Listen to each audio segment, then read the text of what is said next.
We got nowhere to be. Just a slow dance with the summer heat. The world outside can't wait a few. 'Cause right now we got nothing else to do. The sun is peeking through the cotton white blinds. Your hands still tangled up in mine.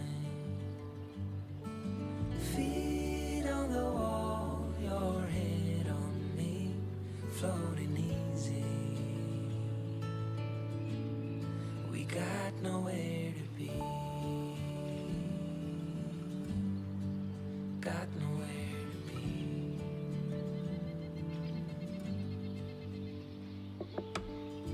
Your hair's a mess, but you don't mind. You just laugh, let it fall where it likes.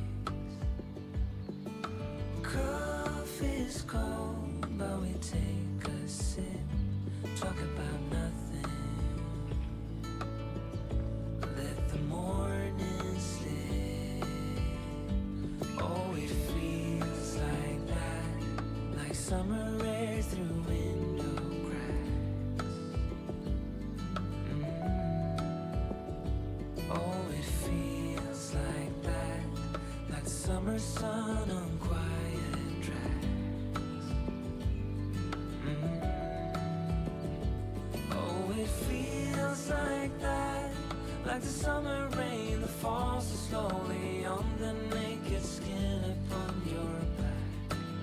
Oh, it feels like that, like a love song on a worn out track. Yeah, it feels like that. Feels like that. Yeah, it feels like that. Na na na na na na. Feels like that. Oh, it feels like that, like summer air through window cracks. Oh, it feels like that, like the summer sun on quiet tracks. Oh, it feels like that, like the summer rain that falls so slowly on the naked skin upon your back. Oh, it feels like that, like a love song on a worn out track. Yeah, it feels like that. Feels like that. Yeah, it feels like that. Na na na na na na. Feels like that.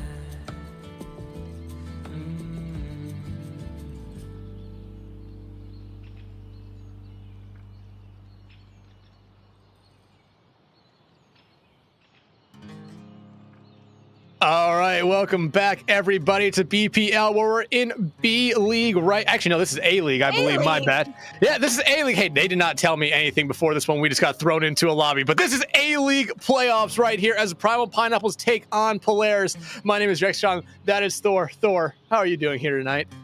I'm doing incredibly well and looking forward to this matchup between Primal Pineapples and Polaris. And if you're a Polaris fan, you are hoping that they're gonna get some sweet revenge maybe in this match, because the last time these two teams faced off, it ended up in a loss against for Polaris against Primal Pineapples, but it was at least a 2-1 loss. So this should at least be competitive if we base it on their previous matchup earlier in the seasons. But let's take a look at what is at stake for these teams. Yes, as we are in the playoffs, that means whoever loses is tossed to that lower bracket and will have to face off Maron Mallows, who had just lost against Corrupted Guys earlier yesterday. Yeah, I mean, Corrupted Guides, I think coming into this playoffs, they're one of probably my favorite teams to kind of look out for as maybe making a deep run here. And hey, beating Maramello's 3-1, they will take on the winner of this game here. Like you already said, Frogs on Fire and Campfire Song, I believe is a game that's happening a little bit later tonight. I don't know if it is going to be on stream, but I know that game is happening tonight. And Smolfolgs and Chungus Fungus, I believe is also a game that I don't think it's happening tonight, but should be happening here in the coming days. So a lot of action here in the A-League playoffs. Exactly, and for a lot of these A-League enjoyers, these are matches to look out for. I think the most exciting might be that Frogs on Fire versus Campfire Song, who, Campfire Song made that deep run from play-ins, making it all the way here. So props to them. But on to this matchup between Primal Pineapples and Polaris. Let's take a look at the rosters for these two teams. Starting off here with Primal Pineapples, you have Laser, Didn't You See Me, and Altair. As someone that you could all see be DPS, you have a couple people you can see be flexible throughout. Barry, Altair, and Fern could be your tanks. Alphabet, Harry, Didn't You See Me, and Fern could also be your support. So I think that's one of the things that made this Primal Pineapples team really fun to watch in the regular season, Thor. It's just the fact that you could see so many different players play so many different roles throughout a regular series. Yep, and I think that just allows for the flexibility as needed. But on the other side, we do have Polaris, who may not be as flexible in terms of the players who will be in, but just enough to maybe make some necessary swaps. On that DPS line, you do have Alibi, Seta, Clooney, and chances are our tank is going to be Greetings, who, funnily enough, a certain knock-on would almost had them cast for their own match. Finally, rounding up that backline is Zimzif, Cry, and Ghost. I mean, Polaris, they come into this one as, I believe, the better seed. Am I right? No, I'm wrong. Oh, no, they are not. Polaris? I am wrong. I'm wrong about a lot of stuff to start off the stream. Let's hope it gets better as it goes on. But, I mean, Polaris, I believe I cast them a couple times throughout the regular season. I believe I actually casted their game against the Primal Pineapples, where Primal Pineapples ended up winning that one. But like you said, a very close 2-1 there. And this Polaris team, I mean, a lot of recognizable names, a lot of really good players as well. Having to play their way through the play-in bracket probably was not where they wanted to be, but hey, they were able to get an Albert with a good 3-0 victory over Camp Halfcourt. Yep, and if you are these Polaris, that just means you are meant to be in this playoff. Sorry. But hey, this is their match. This is going to be the matchup of Primal Pineapples versus Polaris, and they've already decided on that first map. Yes, by Primal Pineapples, we are heading to Busan first, which personally could lead to varying compositions at the end of the day. So it's going to be a matter of hero bans to kind of lean and figure out what types of compositions we'll be seeing from these teams. And already from the get-go, you could see Polaris banning out that Ashe. And I'm not too surprised if you just view it from the sights of, okay, Ashe gets a lot of value maybe in something like Sanctuary, and other portions, if you just let her reign free on the high ground on mecha base, that's another one. But Primal Pineapples trying to lock in a specific composition, maybe something like a Juno Brig with that Kiriko ban. So you're expecting things like maybe a Juno Brig or some alternative to maybe a higher sustained brawl of like maybe a Bap Lucio or a faster brawl of a Moira Lucio. So those are generally your two options unless you really want to go up and wacky. Yeah, I mean, the Ashe one's interesting. You don't normally see the Ashe get banned out that much. The Kiriko, on the other hand, like I say a lot of times when I see Kiri be banned on map 1, it's just a very safe ban. Nothing necessarily lost, nothing necessarily gained by banning Kiriko here early on. It allows you really to have a lot of flexibility maybe later on in the series. But the Ashe one, I feel like is more of a targeted ban at someone on the other side. But if someone can play Ashe, you have to imagine they could play Cass, they could play Freya, they could play any of those other hit scan DPS heroes. Yes, I think it's more of the long distance kind of difference between maybe an Ashe and a Cass, right? Cass, with that damage fall off one way or another, would prefer to be brawling a bit closer to everyone else. And when we're talking about rate of fire in terms of with respect to damage, you'd think that maybe Freya would be a better pick over an Ashe from a high rate of fire. But the damage that, Ashe can consistently put out kind of balances that out. But if you're playing with a Freya, you're relying on your Freya so much to land those take aim shots and follow up with the necessary regular primary fire with it. So in that kind of scenario, this Ashe ban is more of, hey, let's remove something that's maybe a consistent source of long-range damage that is high damage output. So in that kind of scenario, it's not really a bad choice. Probably not something we expect, but there's definitely a target in the terms of how they want to play. Yeah, absolutely. But looks like both these teams still getting ready to go here. I mean, it's gonna be interesting to see who we see come out here. Both these two teams do have the roster limit of, I believe, 7. Or am I wrong again? I'm wrong again. Roster of 7. 1, 2, 3, 4, 5, 6. I can't count. I can't. Oh my goodness. It's okay. It's okay. It's okay. Do we really need to know how to count? Our the ability for counting should just only be up to 5 if you think about it, because we're at max 5 maps. Worst case scenario 6 because these teams decide to draw hybrid. Hopefully not. Let's draw hybrid twice. Let's go 7. That would be the most BPL thing to ever happen if we somehow drag a 5-map series to 7. But we can at least tell you what the starting lineups will be for Primal Pineapples. It will be Laser, Didn't You See Me, Barry, Alphabet, Cam, Polaris. It'll be Seda, Clooney, Greetings, Zimzef, and Ghost. So, I mean, there's still a lot of people left on those benches. So if they are here, they do have to play. So it's going to be really interesting to see how these two teams change between maps. Exactly. But as we all know, some of these swaps really are going to be more of, maybe it is the type of map dependent choices. We are at least able to see how their respective lobbies look like and at least who's in it. And from the looks of it, Primal Pineapples might actually be in a very solid just 5-player roster right now, while Polaris is the one with maybe that need for some swaps once we hit that second map of hybrid. But we will only find out once we load into Busan what these compositions will be.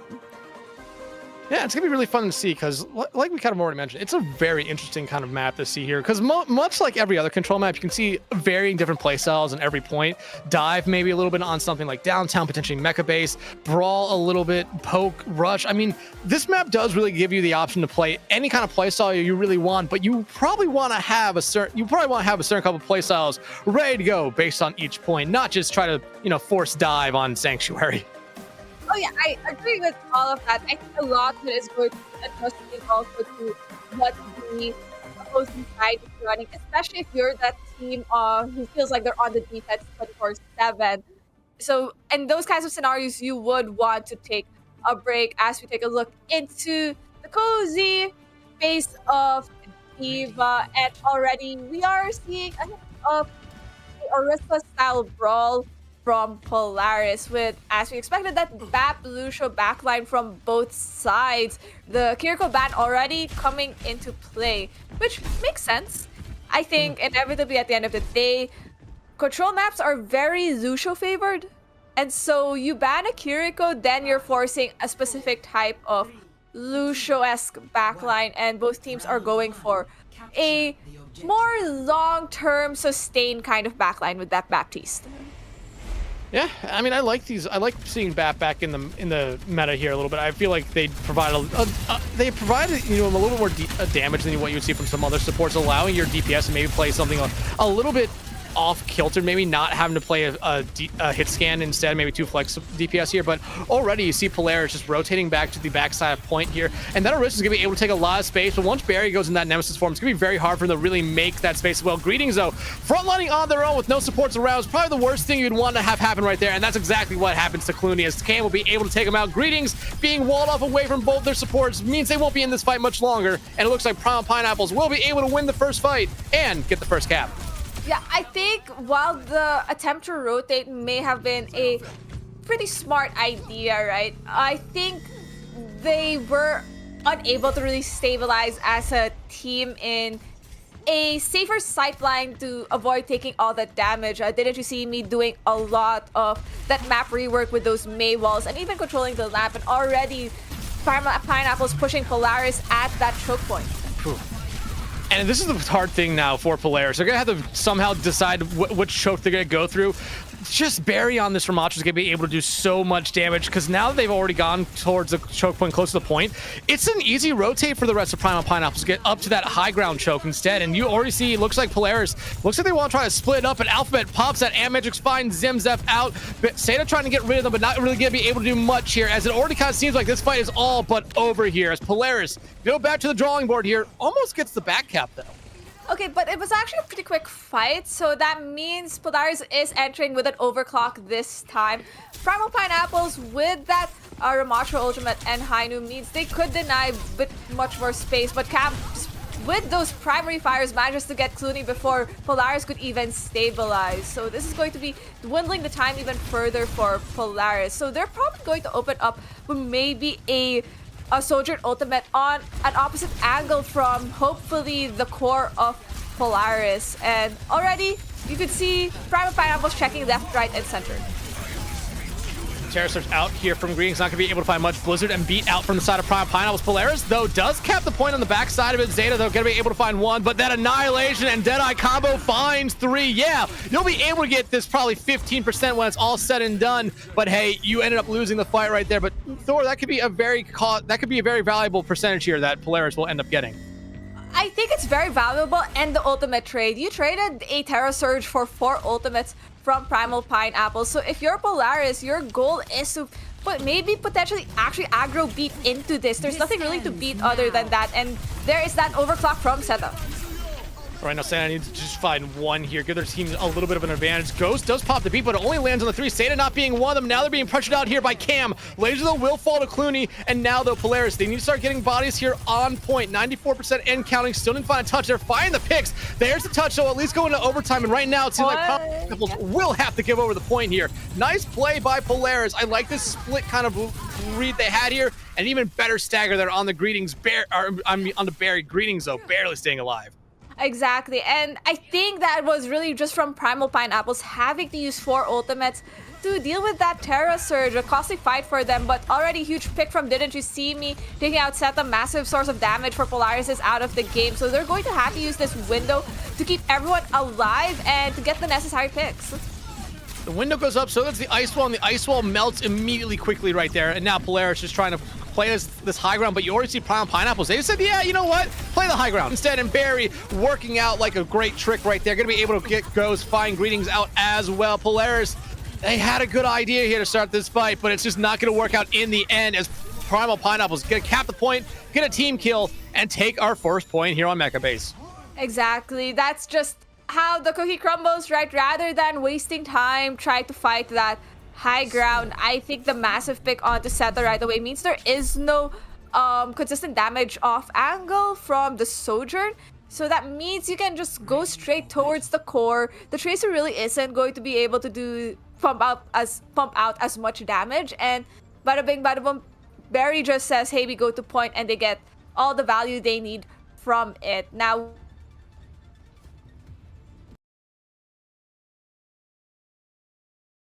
interesting setup with this BAP Zen. So I think rather than, you know, having the Ramacho just go for different spaces. Yeah. Oh, there we go. I was like, where did we go?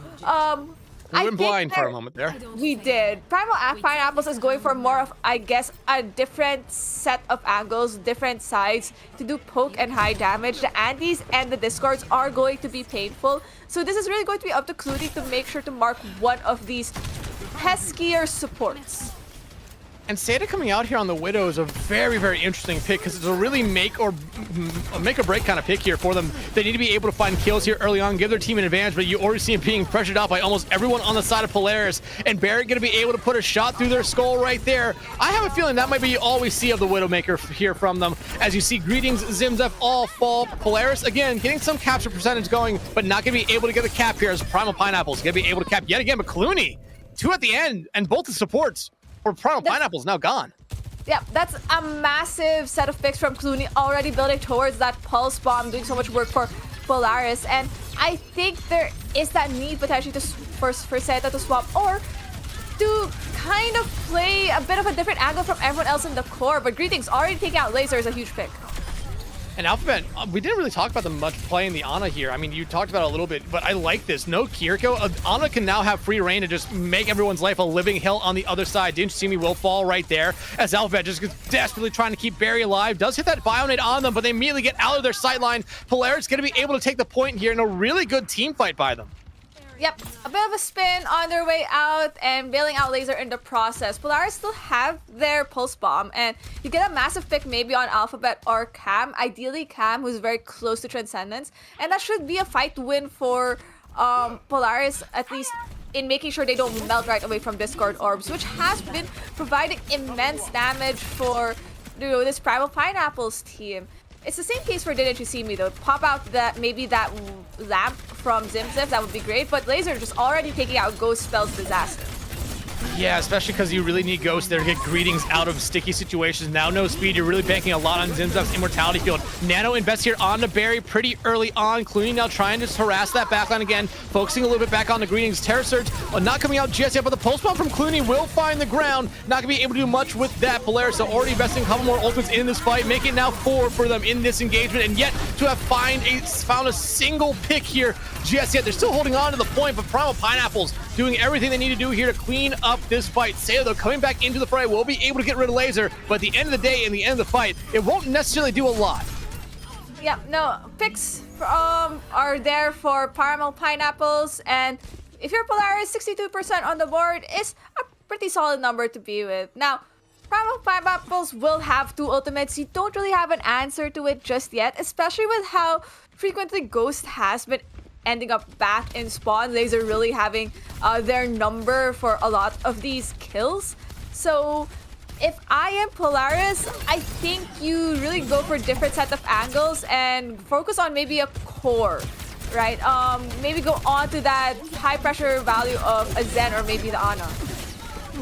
Greetings, though. Deadeye with these javelins. I mean, they hit Cam, they hit Laser right there. Not able to find any of the picks, but those were great throws there by them. Primal Pineapples are finally taking the lead back here. Laser gonna pop up with their overclock, looking for anyone. Gonna be able to find Zimzep. Cam finds Clooney, and I mean, I don't want to say that's the end of the fight, but yeah, as you see more members of Polaris fall by the wayside, a beat invested here by Ghost. What? I'm not a fan of that. I am not a fan of that beat. You wish you had that for the next fight. You're going to have a Nano from Primal Pineapples. That beat would have been there to probably save everyone's butts, especially if that Nano goes on to a golden tanky Orisa. Primal Pineapples already leading on the ultimate charge to play with. So for Polaris, these are touches to keep the point alive. Clooney gonna do that right there, get that one touch, but they're walking into a lot on the other side. Pulse Bomb getting them out there, only gonna find the ground, but I believe it probably got something out of there from Laser. Nano, though, now invested on the Barry. Terror Surge out. That is gonna be explosive, and that's exactly what Barry does right there. 2, 3, almost finding a 4th one right there, but Primal Pineapples, give it to them here. Clooney trying to make magic, will find the stick, but it won't be enough at the end of the day. Primal Pineapples take our first map. Yep, great job from Primal Pineapples to play around the corners and angles that they definitely need to keep this point alive and in their favor. We could see at least some shining spots from Polaris in terms of how they wanted to rotate, where they wanted to take their fights, and they were winning some of the fights. So I think there are a couple of moments where I think they just need to tighten up where they're going in terms of their fights and who they are going to be on, because it kind of feels like there were parts where they weren't on the same page. Yeah, absolutely. I mean, it just seemed like they were kind of all over the place at points, but I mean, they were able to put some good fights together. Primal Pineapples, I felt like they played a very sound map 1 there, never necessarily were overextended, and really forced Polaris to be overextending themselves a little bit too much there, it seemed. Just a good map there from Primal Pineapples Polaris. So, I mean, slight things that you can really actually fix between maps here for them, especially since they have map pick here. They can bring us to a map where they feel pretty confident on that they're going to be able to win it. Exactly, and I think part of it is you have some level of control now with maybe the bands that you want to go for now that the Kiriko is back in play. A couple of those times you saw how much you wish you had that Kiriko at a given fight, especially with the crazy Ana nades that were coming from Alphabet. He was doing a great job staying alive and enabling the team with the anti-nades more than the sleeps, really. It was really just the anti-nades. So great job on them. If I am, though, Polaris, and knowing I want to roll out with this kind of Orisa composition, I would probably go for a hybrid map that is less vertical more than anything. So you might say like, hey, if we have like a really, really solid defense on like first point, Eichenwald could work, but it becomes dicey the moment you get to that second point of Eichenwald. So maybe our other options could be something like a Midtown, perhaps. I'm thinking of other hybrid maps right now. I'm trying to think Blizzard what maps World? are in the map pool. Was it Blizzard World's in the map pool? Blizzard World's in the map pool. They did win it against Camp Halfcourt. Let's see. Hybrid. Blizzard World is there. That was Eichenwald, Hollywood, and Numbani. So Blizzard World, not a bad shout. I think Blizzard World might be their best bet. I mean, yeah, you see the map stats here for hybrid. And this is from the regular season, but this seems to be a mode where Polaris is really, really good on, while Primal Pineapples just seems to struggle on it more than anything.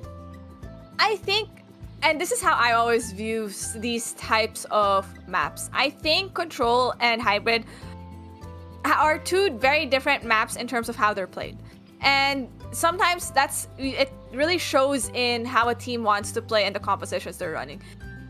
You see that on the side for Polaris, they're kind of hit or miss with their control maps, while Primal Pineapples are very consistent. And a lot of those have to be just the ability to know how to rotate really well as a team. Where are we taking the fights? How are we moving as a group to enter into a fight? That is something that is such a must pick for Control, which is very different from Hybrid or even Escort maps. Hybrid and Escort maps are more, hey, there are very set stations already on the map based on design where you should ideally be positioning and defending, and it's much easier to kind of hold that space, right? There's less chaos, I guess, that comes with it, because you already know the general pathway the enemy team must attack in order to, push people off a certain area. So I think for Polaris, if you have someone who loves playing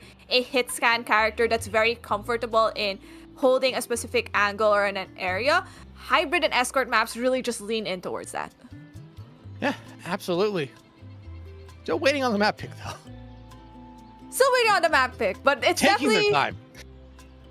They're breaking it down, right? But if I were them, I wouldn't go to Eichenwald. Like, you saw the stats. That seems to be the best map for Primal Pineapple. So why give them, the cake that they want, right? So you go to a map that leans definitely more in your favor. And hey, the other two maps, Primal Pineapples didn't look as good. And let me tell you, the last time these two teams faced off each other, it was on Blizzard World, which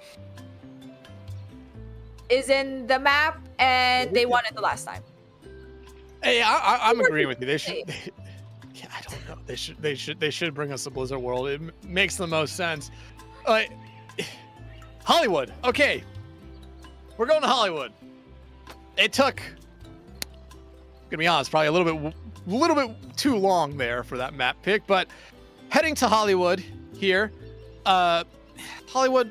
I always say it's a good dive map for the first 2 points, but then after that, once you get a third point, if you get there, it becomes a little bit more brawly. However, if you want to just try to always get that high ground with the Orisa, you can, either by taking the elevators up there or trying to play with a Symmetra, which is never out of contention here. But I feel like there's easier ways to get up there for a lot of teams. Yeah, I think playing with a Symmetra it's a hit or miss. You're either really, really good at it or really, really, it's not going to go well. It's either it goes really well for like the surprise factor and you actually combine it well, or it doesn't go well. But Polaris already banning out that Winston means they're trying to set a specific type of dive character to be playable for these two teams. That's going to either be that Diva or that's going to be that Wrecking Ball. If they want to stick to the dive, maybe a Hazard. Or on the other side, they just want to full on brawl it and go back to the Orisa. Now, Primal Pineapples banning the Freya is more of a this is a good pick no matter what. I think more so in maps like an escort or in a hybrid, just because of the verticality, the different angles and chokes you're able to at least poke out very easily with the take aim shots. So I think this is a pretty good ban. These are pretty good bans from both teams. One of them being more of, hey, this is a generally good ban, and the other team, it's, hey, we want to control the specific type of tanks we're able to play. Yeah, absolutely. But like you kind of said, I think Freya being banned out here is just good for both sides. Freya will find a lot of value here, especially because take aim, unlike a lot of the other shots, unlike a lot of the other hit scan shots here, I don't think loses that much damage from far range.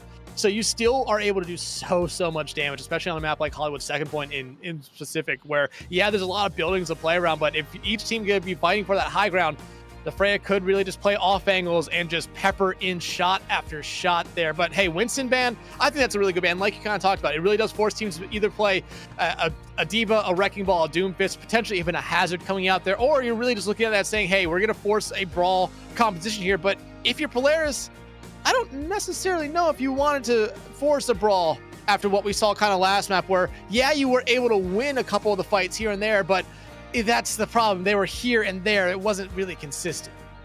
And I think it might be a different tale if they do decide to go in a brawl composition. If we talk about how map design works, I think, and how the team wants to play, it seems that Primal Pineapples has a better, hey, let's group up, go in as a death ball kind of composition and mindset, which works really well in something like Control, but it's very different in something like a hybrid or an escort. So there is maybe some better space for this Orisa to maybe get some value if they do plan to enter into Hollywood with an Orisa.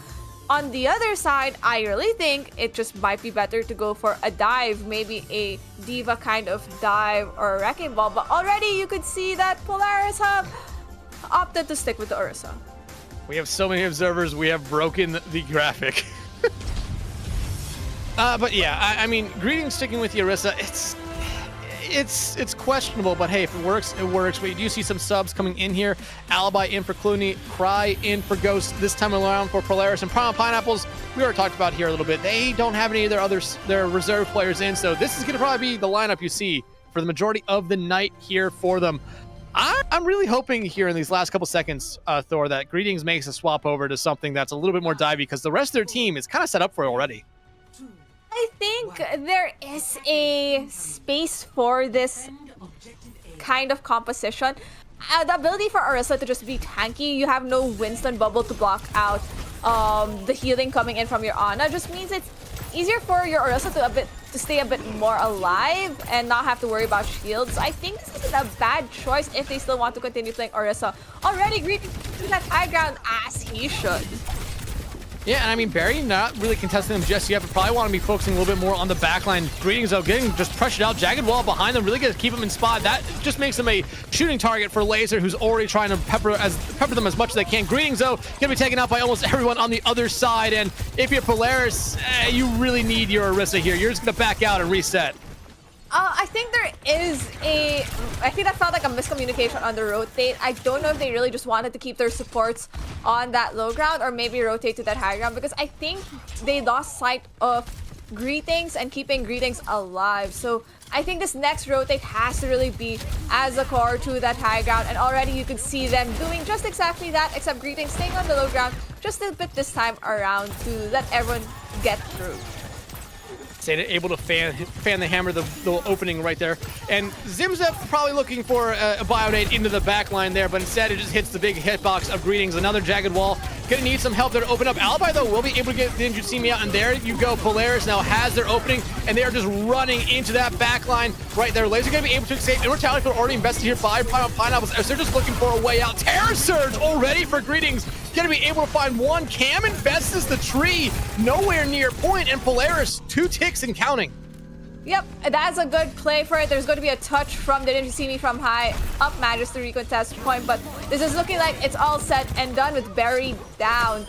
Only ultimates used for that fight, for that Terror Surge in trade for, you know, the tree from Cam. So there's pretty decent back and forth. Greetings already halfway to the next Terra Surge. Now, if you're Polaris, that's great momentum to continue moving forward. But you could already see from how this seems to be a bit of a night and day difference between Busan and Hollywood for Polaris. They know where they want to fight, they know where they want to play. It's less chaotic, it's more strategic, and they're already clearing out other ultimates from Primal Pineapples, like that window. So that's just back off, go back to point. Give them the high ground, maybe that's fine, just retake it later, especially now that Zeta's taken out Didn't You See Me.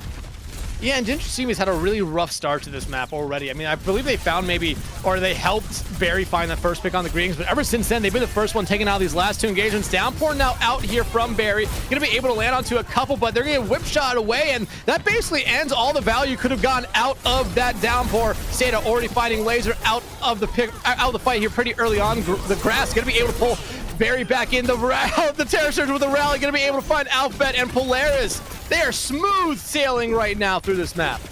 Yep, you could see how much more coordinated this team looks like on something like a hybrid, because they know where they want to fight, they know what they need, what important areas they need to take, and somehow Primal Pineapples are just struggling just a bit to take those key areas back. Polaris is going to have a Nano Blade. They're definitely going to use it for this fight, already committed. Already fighting one out right there. Looks like it should be able to find a second one, but the blade does fade away. However, so will Alphabet's life right there as they get their own shot deflected right back into their face. Polaris, though, 1 meter away from getting the cap once they find Barry and Laser. There's point 2 in their control. 4 minutes on the time bank here to complete the map. Honestly, that's really a huge time bank for getting through that second phase of Hollywood, and already you see Barry mirroring that Orisa composition, swaps coming on the side of Primal Pineapples, and I think this is to allow more damage to just be whittled in and to melt Greetings, who has been really going in deep, but getting the value because they are surviving, because there's not much damage to stop them from, melting just as quickly. So now with a Torbjorn, that might put some damper in their problems. Overclock available for Primal Pineapple, so they're definitely opening up with that for this next fight, which might be stopped maybe if Zeta decides to pop this high noon pretty early, and it's already on a flank. There's the high noon. There's the tree from Cam, just trying to keep everyone supported throughout this high noon. It looks like he's going to be able to do just that. Nothing going to come from the high noon, but Barry and Greetings do trade out one support on either side. Later, they're going to be able to find Zeta, and now here comes the Overclock, finding a lot of damage and one pick. Looking like you're trying to find two, but it seems like Alibi gonna be able to escape. However, if you're Primal Pineapples, you get the late pick, but you also get a minute off that time bank. Yep, a great minute off the time bank. Had to use 2 ultimates for that, but that's completely fine. You have 2 for the next fight. For Polaris, though, your Ana is speeding up faster in terms of ultimate charge than your Genji, so I will not be surprised if that Nano is committed to keep someone up in this next fight, and I'm building towards another Nano for the next Genji Blade. So Polaris is going to enter with this Terra Surge. Seems like Greetings is figuring it out.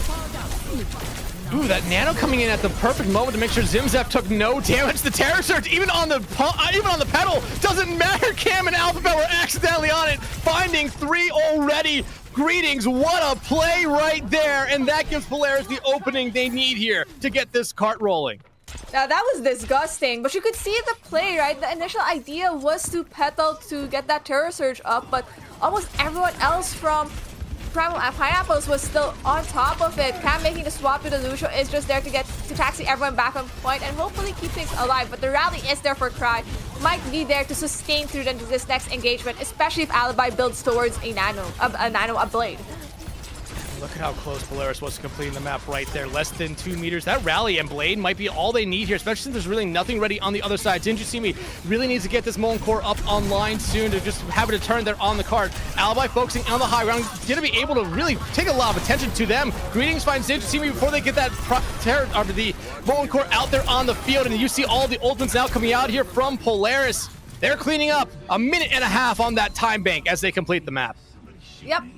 If that is a decent time pack to have to fully complete Hollywood, one way or another, you are guaranteed at least a second run through if it does happen. But just from how Polaris played that attack, I will not be surprised if their defense is going to be just as strong. It seems like they were very knowledgeable of how they wanted to continue pushing through the streets phase of Hollywood and getting the necessary picks and playing the right angles, because I think this time around, just looking at the number of deaths, your support line has just been alive for most of, not all of it. They've only died once. Yeah. I mean, they played a really, really good round right there. Primal Pineapples, I mean, outside of that first engagement where they got rid of Greetings pretty early, never really had a good kind of foothold in that defensive side. Yeah, they won one fight at the start of the point 3 push, but they were never really able to find much else after that. I mean, they invested a lot of ultimates just to win that one fight, putting them behind the 8-ball immensely. And Polaris, I mean, yeah, there was still a couple fights after that, but they were pretty confident and probably felt pretty good they were going to be able to complete the map with a pretty good time bank. Yep. You now see Primal Pineapples making some necessary maybe changes in tempo, realizing how much value the Ana nades have been providing, are going for a Kiri Lucio backline, and I think that allows for a bit more sustain for Barry as, you know, he goes in and tries to get targets. Having another support with you at any moment is super crucial. Didn't you see me already taking the flank, looking for the supports of Polaris to hopefully whittle them down much easily. So Greetings already fighting Laser out here, and you talked about the support line for Primal Pineapples. This is something I really want to see make a swap to last round, where it just seemed like Zimzefs and those anti-nades were just finding so much value there. Now, though, that they have it here this round, it might be able to help them out, but they're going to be on pause here for a moment as they wait for their fallen teammate. Yep. If you're Polaris, you're trying to take this high ground back and deny it from Barry. Greetings just landing these javelins like it's nothing, and these boops from Cry, honestly, it's just denying any push that Primal Pineapples want to take. You could already see how much of an impact this Winston ban has been doing for, you know, Polaris. Yeah, and I mean, we talked about a little bit on map 1 how good Greetings was with those javelins. Cry has been excellent as well with those whip shots here this map already. Just being able to really deny Barry from doing anything. And Barry, I mean, at this point, you really have to start second guessing yourself any time that you want to dive on that backline, because one whip shot or one javelin just really ends your entire engagement and it could potentially end your life here. Railgun shot coming out there from Laser, gonna be able to do some damage, but right now, Polaris in a good spot. I mean, they're just contesting the point here. Really, really good. Greetings on that high line, but Laser gonna be able to find Cry. Consumer Rush out here now, and now the Nano out on the Alibi as well. No Blade Ray for them here, so just really be able to keep them alive. And Polaris, though, gonna be able to win the team fight here pretty handily, and that's one costly ultimate gone there for Primal Pineapples. Yep, but you already see the swaps from the side of Primal Pineapples, hoping to mirror it with an Ana this time with a huge nade, get one on to Greetings, and Greetings will be forced to pop that armor just to keep themselves alive if, you know, they drop very low throughout that anti-nade. But Primal Pineapples, you're coming in with 4 ultimates. I think you don't burn through all 4 of them, maybe at most 3, because Polaris is still at the back foot in terms of ultimate charge, still building up towards that rally, only that high noon to deny space. And Zimzef almost getting taken out there pretty early on, but gonna be able to barely keep themselves alive with 1 health and a dream, essentially. Here, though, you didn't seem to be able to find Zato. The rally coming out here from Cry. Alibi gonna be able to find one with the deflect there onto Laser. That was actually a deflected overclock shot. Greetings gonna be able to find Barry, and if Primal Pineapples does not find the next pick, I'm thinking they're just having to back out of this one, and it looks like they're already trying to do that. But Alibi, talk about having themselves a map here. Yeah, Alibi has been immense work on this Genji, denying the angles that certain people like Laser want to play at, or even just Alphabet. You saw that even Greetings is doing a good job pressuring out Laser and finding these angles. The survivability of the Orisa is crazy. I think Alibi might either, I think Seta will probably pop this high noon to deny the time even further, giving time for Zimzef to build towards a Nano to build up to a Blade.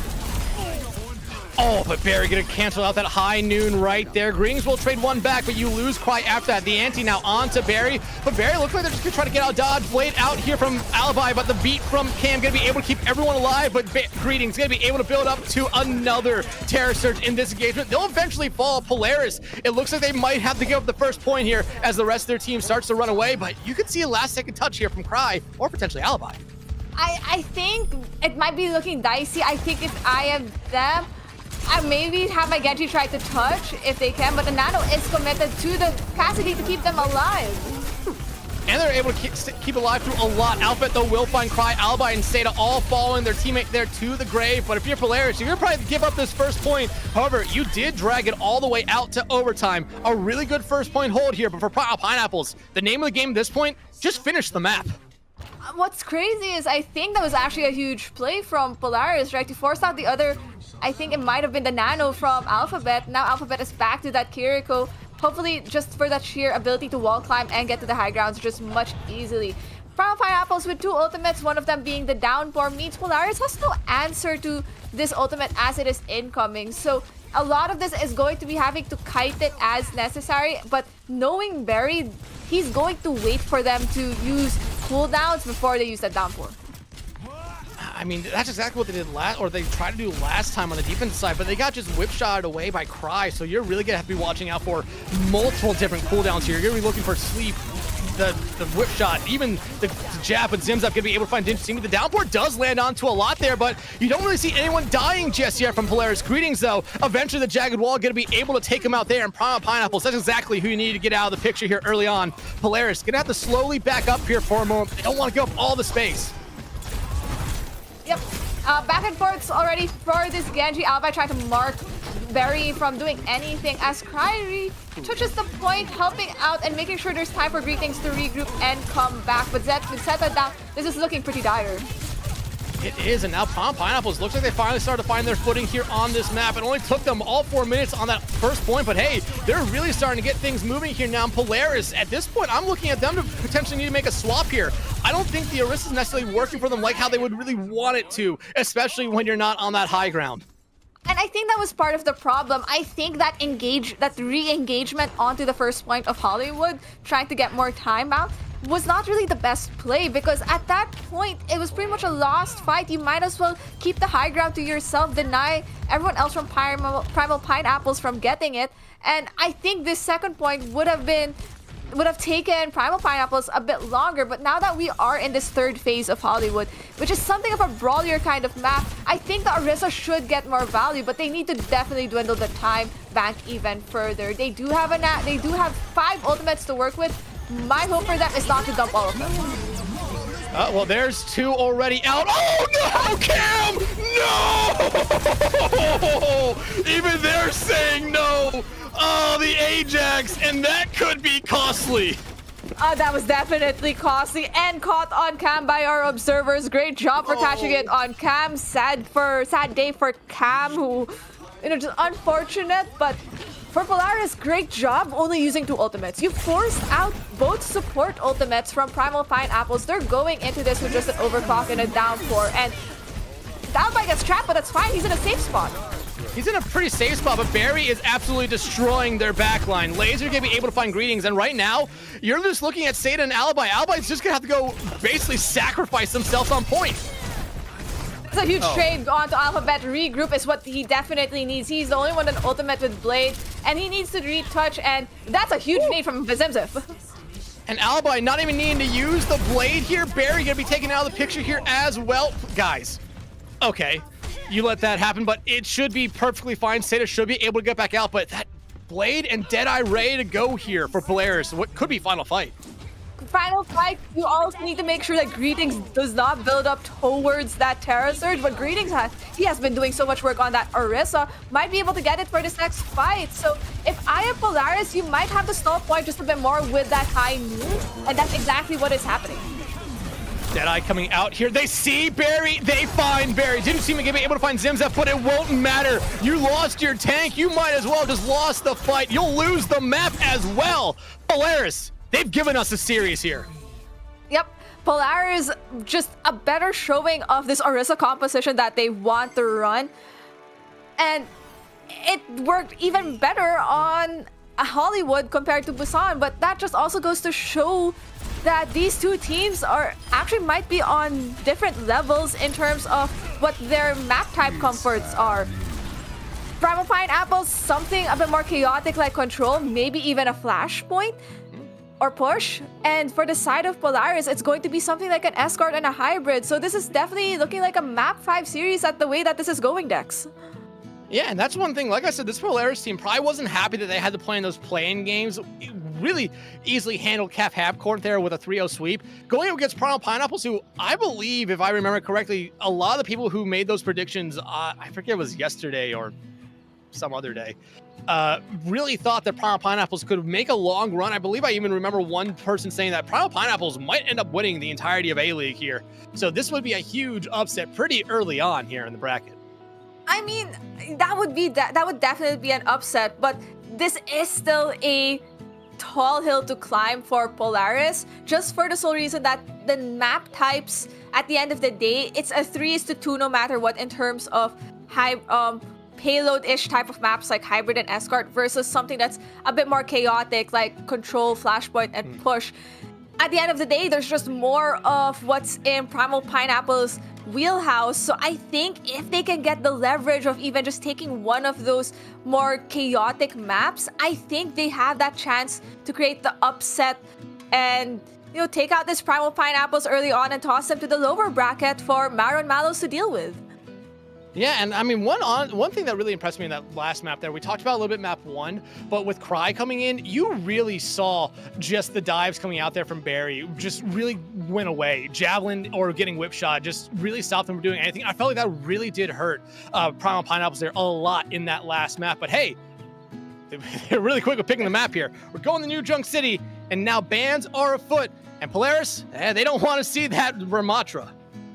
I mean, I wouldn't want I wouldn't want to see it either, but the fact that they banned out the Genji for Primal Pineapples is enough showing to see that Alibi did so much for Polaris in that previous map, and they don't want a repeat of that on a Flashpoint map, which is still something that would heavily lean towards, you know, good Genji players. So hey, let's force that out of the equation and have Polaris reconsider who's going to be the other DPS that's in along with Seta.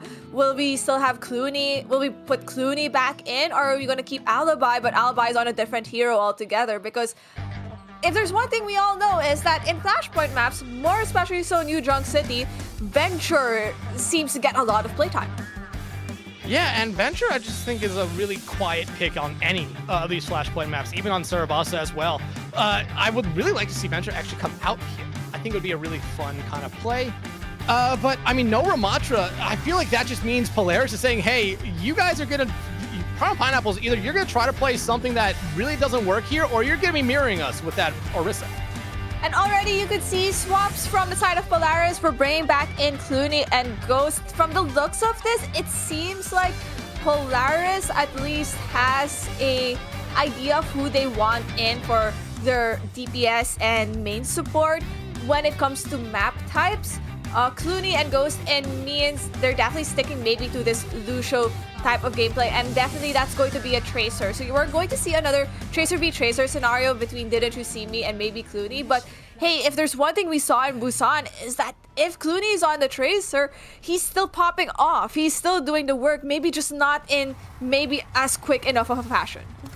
Yeah, absolutely here. But I mean, Alibi last map on that Genji was just really fun to watch from Polaris. Clooney back in though, I really hope they can kind of keep up that momentum that Alibi really made for their team here. Alright though, Clooney just kind of being pushed back here by their team, but both teams not necessarily wanting to really engage into a fight. Polaris, they want to try, but Zeta going to be able to find Cam out here early on. The point is open, but Polaris at this point, they want to win a fight before they try to go anywhere near point.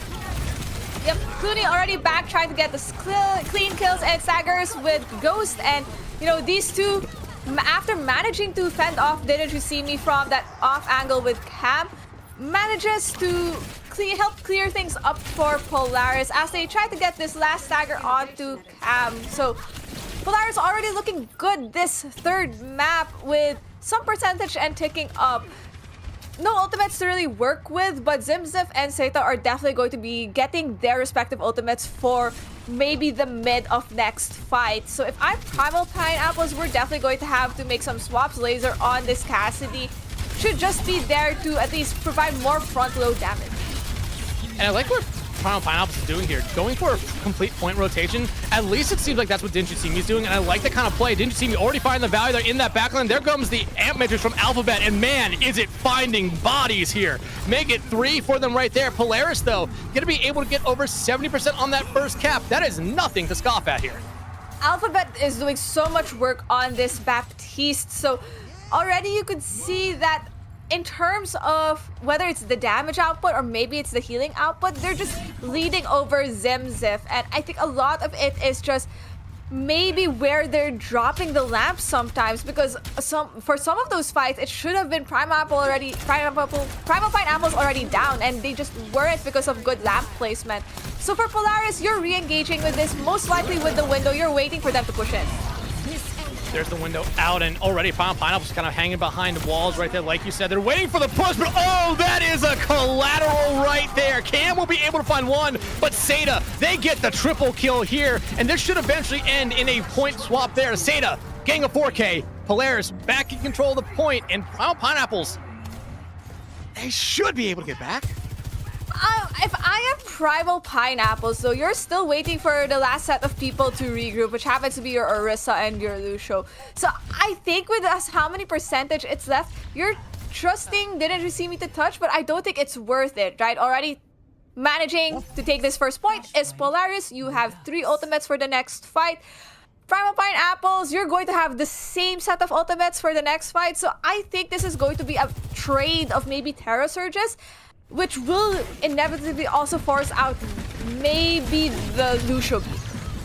I'm looking for Terra Surge, maybe Pulse Bomb out as well. Clooney throws their Pulse Bomb out, not going to be able to find much. Terra Surge now out there from Green's, going to be able to find only that Immortality Field. Same thing that happened with Barry, but the beat from Go is going to be able to carry their team through this fight. Cam's beat, not going to be enough here as the rest of their team kind of already falling by the wayside. Polaris, going to be able to cap point number 2 here first, yet again.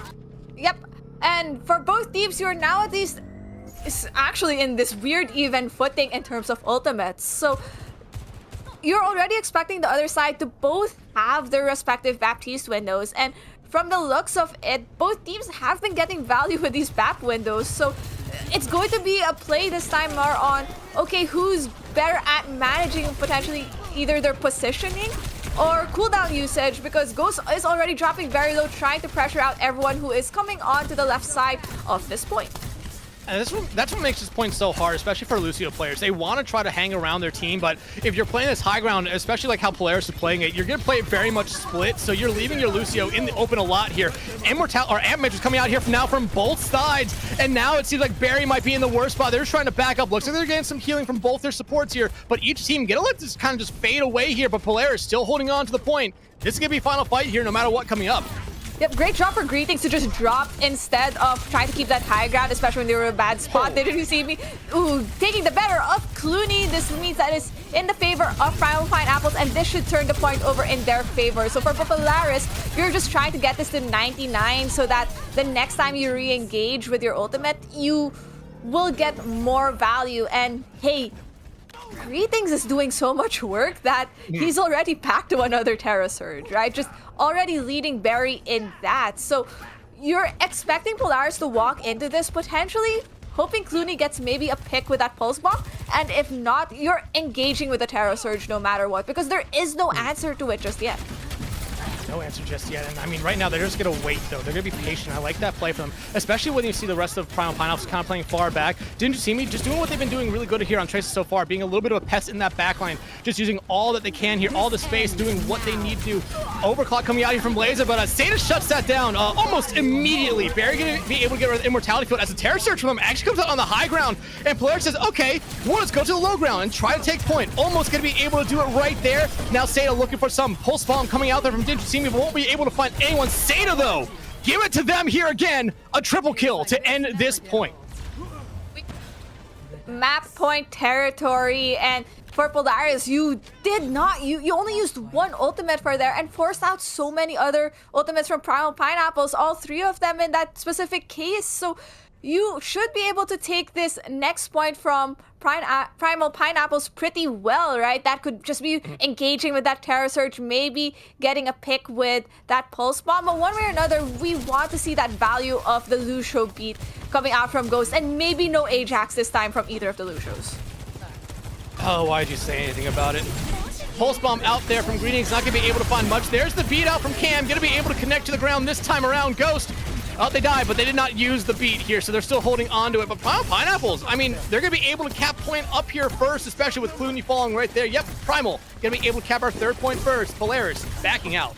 Look, maybe I just need to say that they shouldn't Ajax it, so they don't Ajax it. So it's a type of kind of manifestation here, Dex.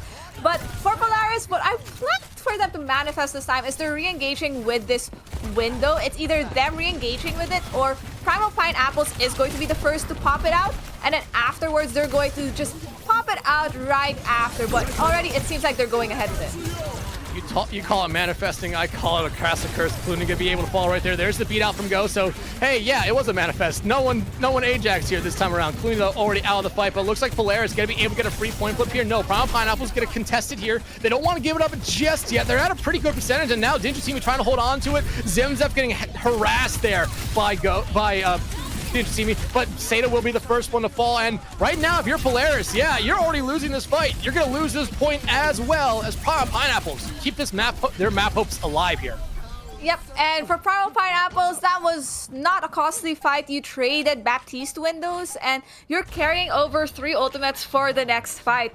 As for the side of Polaris, you only are going to have you're going to have that overclock, you're going to have that Terra Surge, and Greetings has been getting some value with that Terra Surge, but Seda really has been popping off with that overclock. So I think if you are Polaris, you are trying to enable this overclock from Seda in order to get through what is also going to be maybe an overclock Terra Surge scenario from Primal Pineapples.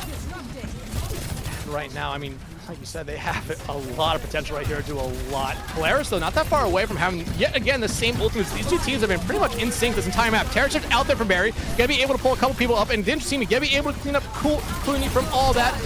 Polaris now trying to do what they can. The overclock gonna come out there with that Terra Surge to really find a lot of value. Make it 2 already for them as Seda trying to find yet another triple kill here with their overclock, but yet it will only be 2 this time around. But hey, that's still a pretty good average. 4, 3, and 2. They've done a lot with those overclocks so far. Exactly, and if you're Primal Pineapples, though, you at least have some comfort that you only used that Terra Surge in the previous fight. Polaris having to use both just to take it from you, so you're going to be opening up with this Baptiste window, which is definitely going to melt out Greetings if Greetings doesn't play the angles well. Oh, Pulse Bomb Stick can come out, but that Immortality Field will come out just in time to make sure no one dies. And now, if you're Polaris, you've already lost 2 in this fight. You're gonna make it a 3rd right there. I think at this point, the name of the game for them is just die on point. And hey, everyone does that, but maybe a little bit quicker than what they wanted. Exactly, and for Primal Pineapples, not a costly fight. That was just your Baptiste window, and Alphabet has been getting immense value from, from his windows, and I think that is something to commend about for this Baptiste player. You're going to have an overclock, you're going to have a pulse bomb and beat, so for Polaris you only have that window, so you're trying to get a similar value, but with how much Zemzef is getting poked out, it's a really tall order. Yeah, Amix out here, Santa can be immediately able to take Barry's head off right there. Pulse Bomb, though, stuck on the Zemzef. Immortality Field comes out just in time to keep them alive. And Polaris, a very quick point swap right there. They're back in control. Yeah, great flip from Polaris. And you only use that window also. So just as a similar, cost fight for Polaris, akin to the previous engagement of Primal Pineapples, but Primal Pineapples will have that overclock and beat, and with its time ticking down, they might have to use both of them to especially aggress in with maybe the speed. Well, there's the overclock out from Laser, beat coming out from Ghost, not gonna be Ajax this time around, beat now out from Cam here, as they're just trying to keep their team alive in this one. If you're Primal Pineapples, you need to use these ultimates, you need to keep this fight alive, you need to keep this map alive. Laser gonna be able to find Wumpa Greetings, will be right there to take him right back out. Didn't You See Me now, harassing Ghost, Terra Surge out from Barry, gonna be able to find only one with some help from Cam. Clear though, immediately trades out Greetings, using their Terra Surge to keep themselves alive, and they'll find Didn't You See Me, but Barry's still right there to clean them up. That shield being used to perfection right there, but with Ghost falling, Clooney, they're gonna be the only one left alive eventually. A Javelin will take him out, but if you're Polaris, you got a lot out from the other side, and you're gonna have 2 huge ultimates coming back into this engagement. Yep, and Seda has been doing so much work with this overclock. The only thing that is going to stop him is these windows from Alphabet, who has been doing, God's work with the windows, getting massive picks from them whenever they are up. At least 2 from at least what I've been seeing. So I think this is going to be a staggered engagement that Primal Pineapples has to live through, especially if Seda pops this overclock and manages to get heads off. I mean, I think Sada's the one you have to watch here. They've been able to find at least 2 every time they use this in the past, but I feel like them just using this, it's a little bit more of a decoy at this point. Clooney gonna be able to find Dinchasimi with that overclock. Not gonna be able to find much this time around, because I just think Primal Pineapples was a little bit scared of it. The Pulse Bomb gonna be able to stick on to the Soj here, and now Polaris just looking to clean up the fight here to end the map. They're gonna be able to get the point flip. Cam gonna get a last second touch, but it's not gonna be enough. Polaris gonna be able to win our third map here. Gonna put them up 2-1 in the series, and more importantly, 1 map away from our first upset in A-League.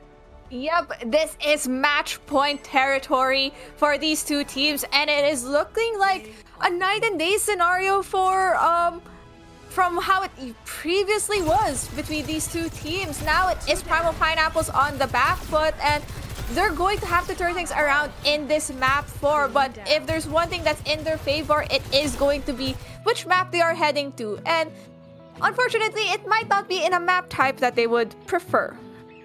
Yeah, that's gonna be the rough thing here. Right? It's not gonna be in a map type that they normally prefer here. But I mean, if you're Polaris, you've looked like a much different team than what we saw back on Busan. I mean, you're able to win fights here and there, but the key word or the key phrase is here and there. Now you're winning fights consistently. You look like the better team. You're having pop-off plays as well from your DPS line. You can go back to Hollywood, where it was Alibi. This last map, where it was Seda, they were doing so much. And Greetings, they have been a solid rock for this Polaris team on that tank line. It's been really fun to see. But everyone, with that being the end of our 3rd map, we're gonna throw it over to a quick break and be right back. But you're not gonna want to miss all the action, so stick around. We got nowhere to be, just a slow dance with the summer heat. The world outside can't wait a few, 'cause right now we got nothing else to do. The sun is peeking through the cotton white blinds, your hands still tangled up in mine. Feet on the wall, your head on me, floating easy. We got nowhere to be, got nowhere to be.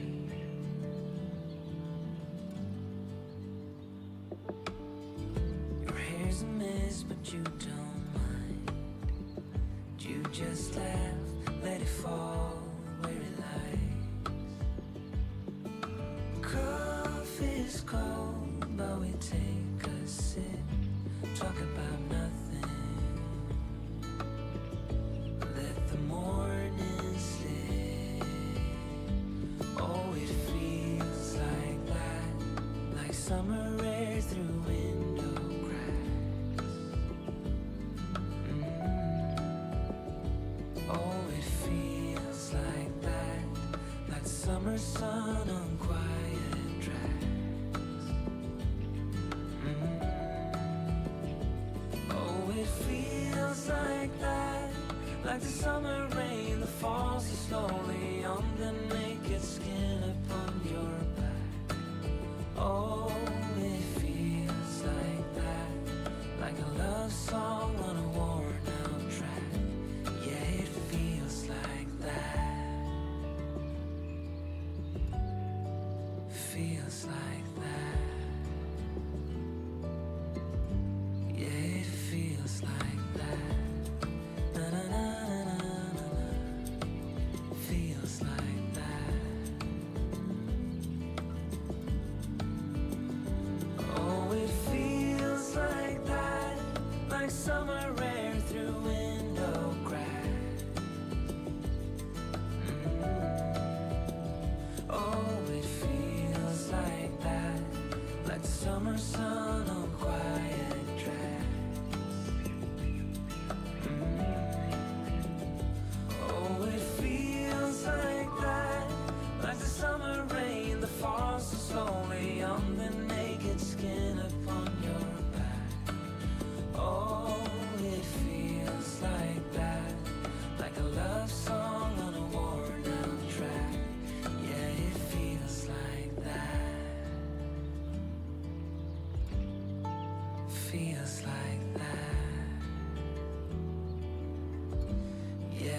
feels like that. Na, na, na, na, na, na. Feels like that.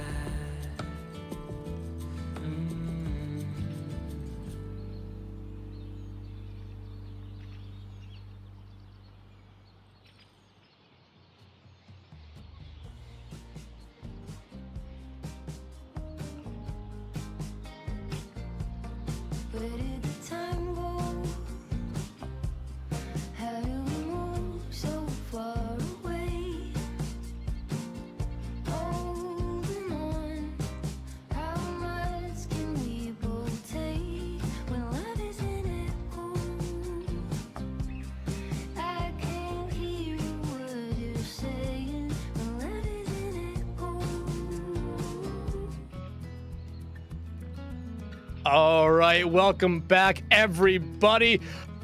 Well, right now, Polaris one map win away from our first upset here in A-League.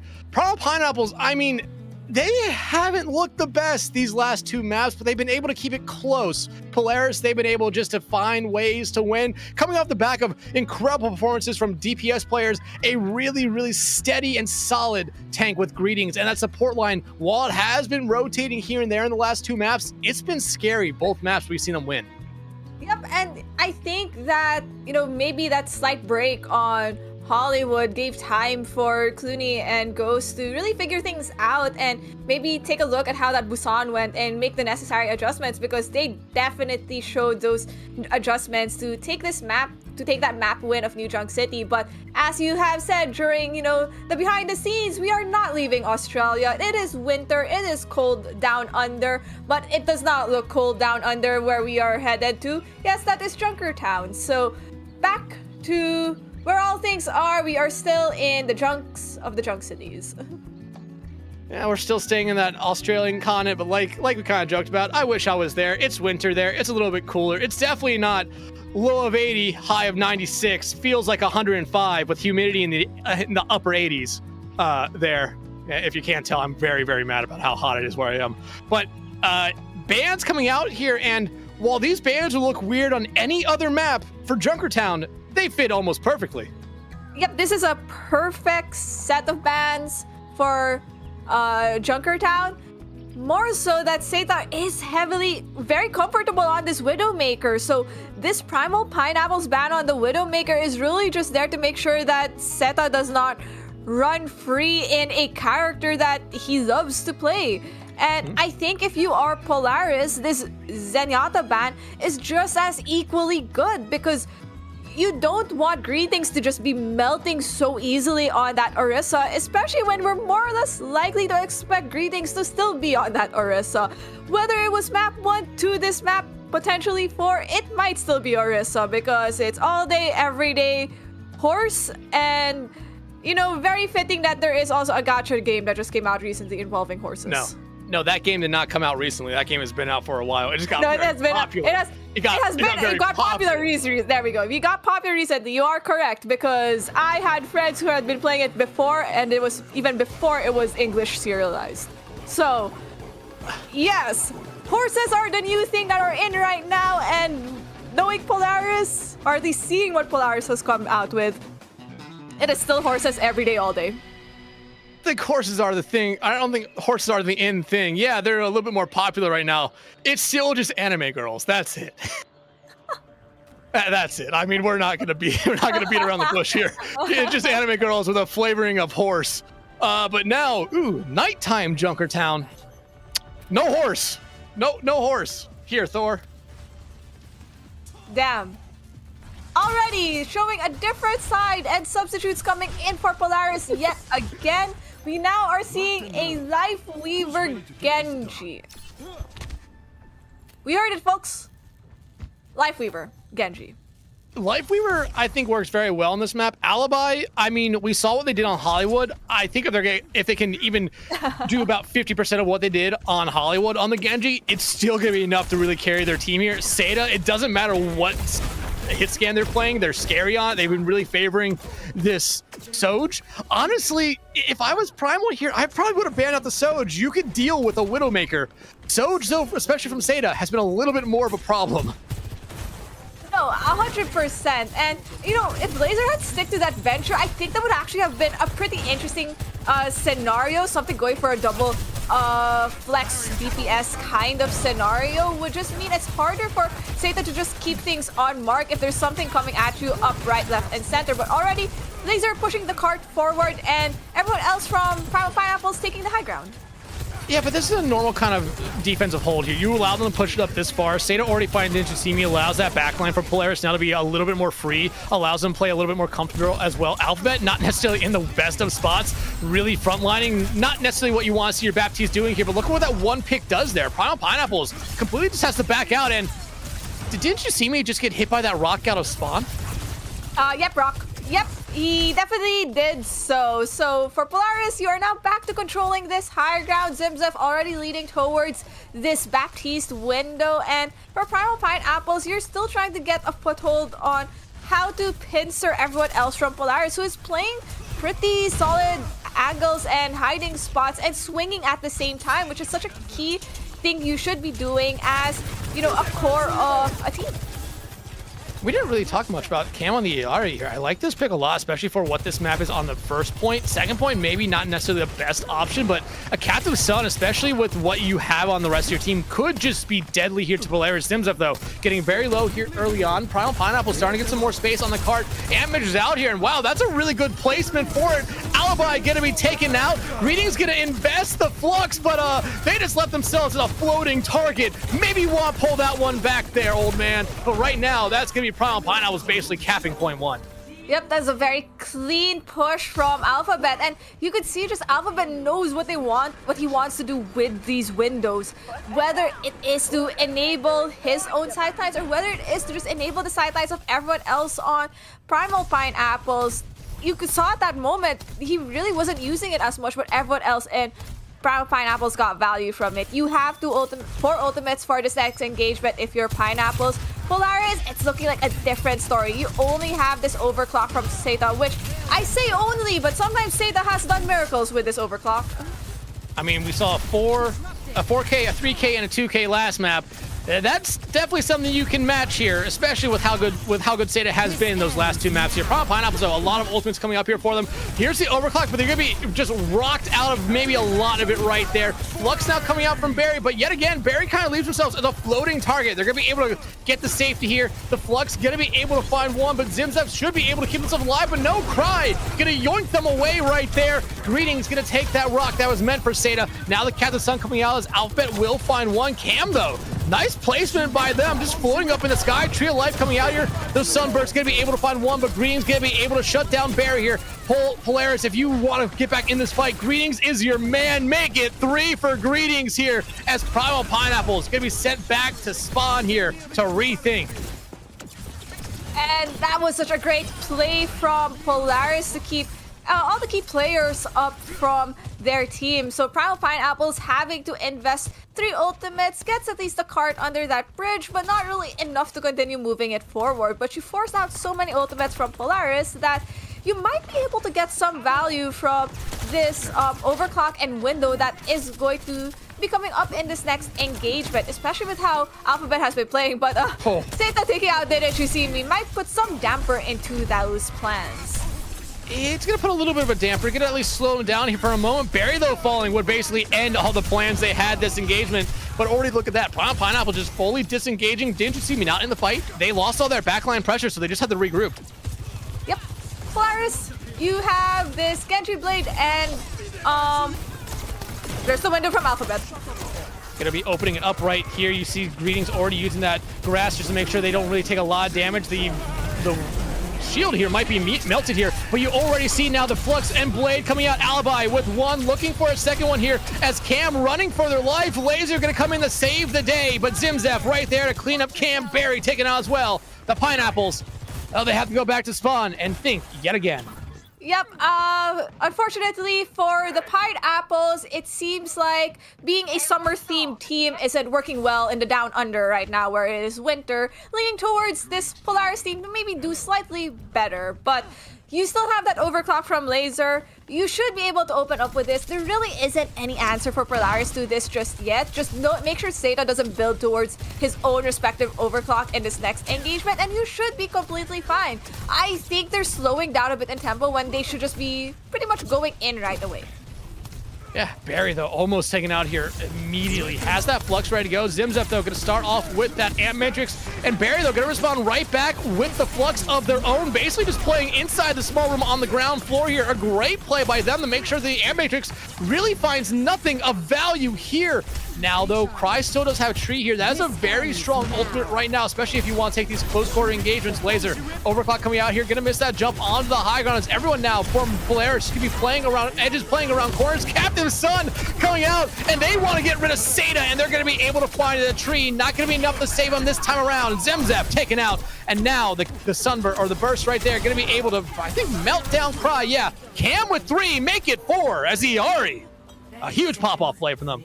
That's a great timing from Cam this time around with the Captive Sun. You saw how he wanted to play out that character. It was similar to that other previous fight, which didn't really go as well as they would have liked. The tree from Cry was there to bail them out so easily, as opposed to now, Cam waited just a bit more for that tree to drop down first before, he popped out that Tree of Life. Now, no ultimates from both sides just yet. Alphabet the closest to that window, who is dancing on the cart for finally taking that second point of Junkert Town. But if you're Polaris, you're trying to build towards via Genshi Blade and Flux. Ooh, and Amp Matrix coming on a really good spot. Laser going to be able to find Zimzep right there, and that should send Polaris back here, at least for a moment. They're just going to let this Amp Matrix fade away, and yeah, that's the right thing to do there. You've seen so many of your friends being melted down by it, and you're just going to kind of have to give up this fight here, but both Sigma's taking the levitation perk. I like it from them there because they want to get these high grounds. Yep, and already you can see Seito just trying to focus everyone out with the help of this petal. Flux committed by Greetings might be huge, might get a couple, and there's a counter Flux from Primal. The Immortality Field going to be able to keep everyone alive right there. Accretion going to be only able to hit that high ground positioning. Laser, though, will be able to find Alibi, and now Zimzep looking a little bit worse for wear. No yoink there from Cry to get them out of danger. And Polaris, they're in a bad spot here. You really cannot afford to lose more members. Greetings taking themselves out with their own rock right there. That's just a kind of a sign of the things we're going here for them. Pulse Bump out there from Didn't You See Me, but now Alibi coming in with the blade. The Captive Sun not really going to do much there, but hey, it's a deterrent, and hell, who wants a sun thrown in their face? Exactly. 20 seconds on the clock for Primal Pineapples when they completed this, which is a solidly good time at least to have. I think actually just completing Junker Town in itself is a feat in itself. So pats on the back for them. They've just sealed what might be the win condition for them to take this to a map 5. And if you are Polaris, your goal is to make things just as hard. Just do the thing just as well, but in a faster time. Gosh, I cannot English right now. No, you're fine. I think both me and you got very confused by someone accidentally joining our call. But yeah, absolutely. I mean, if you're Primal Pineapples, the 20 seconds is great for this map. I feel like you either see overtime less than 30 seconds or over 2 minutes on this map. There's really no in between there when it comes to completing this map. Polaris, though, at times, though, they really did seem like they had a very solid defense. It just didn't seem like at points that they were necessarily ready for everything. And just great picks early on from Primal Pineapples really opened up a lot of space for them and just ended up working out for them almost every time. I mean, you can remember the Amp Matrix that came up from Alphabet that Laser was able to fight Seda off of, or Zimzep off of, just built all that space for Primal Pineapples, and Polaris was never really able to take it back. Exactly, and I think that's how we were able to go through that third point pretty quickly. Just massive picks and just the utilization of Alphabet's window. So that's one thing I will commend for this Baptiste gameplay coming from them. Already taking the head off of Didn't You See Me, knowing where he wanted to play, and of course, everyone else to be uncomfortable. Alibi on the Sombra. It's been a while since I've seen Sombra played here in BPL, but I like this, especially going up into the other side with Barry on this Sigma. And, I mean, hell, Seda, they are just having themselves a series here. Getting rid of Cam, Alibi gonna be able to find Laser. Thor, I feel like this is gonna be 0.1 capped here pretty quickly for Polaris.